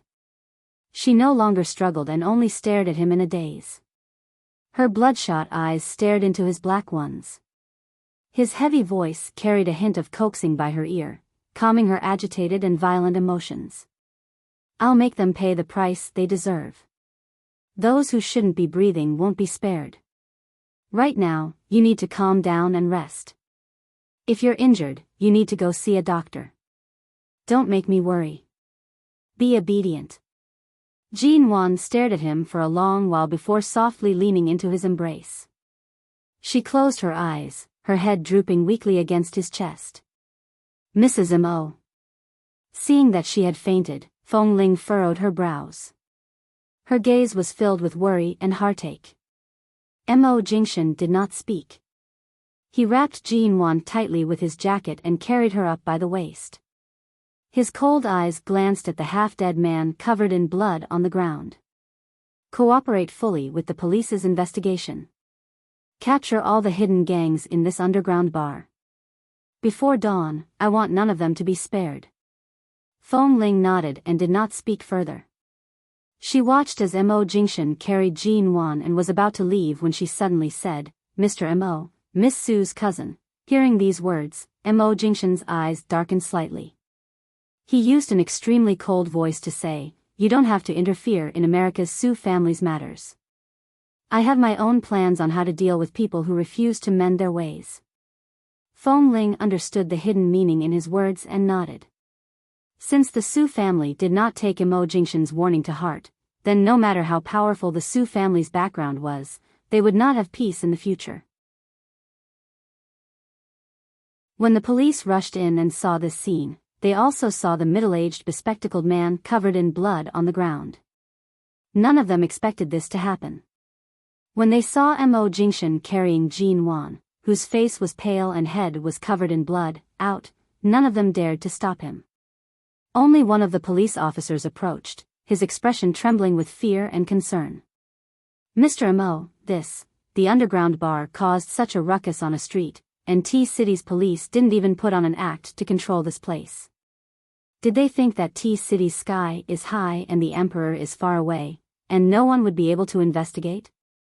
Mo Jingshan threw down the words in a heavy voice. "T-City's police force is worthy of suspicion. The police officer's expression immediately stiffened. Mr. Mo, don't worry. This bar and everything that happened today will all be recorded. We will definitely give you a satisfactory answer. Mo Jingshan carried the unconscious Jin Wan in his arms and walked out through the path that the police had automatically opened up. He walked up from the basement. Inside the bar, the owner with a knife scar on his face and his subordinates were all restrained by the police. Mo Jingshan coldly glanced at the so-called bar boss. You dare to touch my woman? Are you tired of living? Mo Jingshan's voice seemed to be coated with a layer of frost. The bar boss did not make a sound. When he learned that the woman he brought in today was actually the wife of the great Mo Corporation CEO, he knew that it was useless for him to walk this path for so many years. Today, he was really finished. By the time Jin Wan was brought out of the bar, it was already late at night. There were more than 10 police cars parked outside the bar. Even though she was unconscious, she did not feel safe. Hearing the sirens of the police cars outside, she closed her eyes and silently furrowed her brows. Half an hour later, at the hospital, a group of helpless doctors exchanged glances before turning to look at the woman who was curled up on the bed. Her head was still covered in blood, and her body was trembling uncontrollably. 10 minutes ago, this Miss G was sent in. She was instructed to clean up her wounds and check if there were any other injuries or problems on her body. Because the police had followed along, the gentleman who brought her in was currently negotiating with the police outside the consultation room. However, this Miss G had already been here for more than 10 minutes. Even now, she did not allow any of them to touch her. Regardless of whether it was a doctor or a nurse, or a man or a woman, no one was allowed to approach her.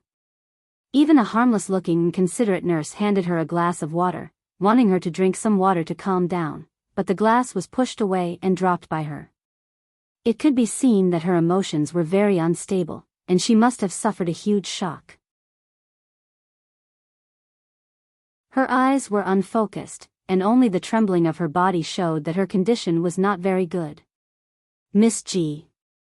The doctor looked at her registration book and then at her name. He tried his best to comfort her. You're safe now. This is the hospital. We're going to help you deal with your wounds. The blood on your head is about to scab. If you don't deal with it, bacteria will grow in the wound. I hope you can. Jinwan seemed not to hear him. As the doctor approached, she abruptly curled up her legs, hugged her knees with her arms, and buried her face in her knees, motionless. The doctor was about to take advantage of her silence to help her over, but Jinwan suddenly raised her head and looked at them warily with red eyes. It was as though she would bite off the wrist of anyone who dared to touch her. Like a wounded little beast, she licked her wounds and did not allow anyone to approach. This, the doctor had no choice. Not to mention examining her, they couldn't even approach her to touch her. Although her clothes were only slightly torn, her inner clothes were still there. Her pants and all the important parts of her body were not touched, and she did not suffer any irreparable damage. Jinwan seemed to have suffered more than this simple stimulation. In her heart, there seemed to be a huge black hole that had been dug out today. There were countless scars in it. She was afraid of exposing them, but she could not hide them in her heart. You're tuning into the Romantic Tales YouTube channel. Don't forget to subscribe and join us on this journey to catch the most captivating stories.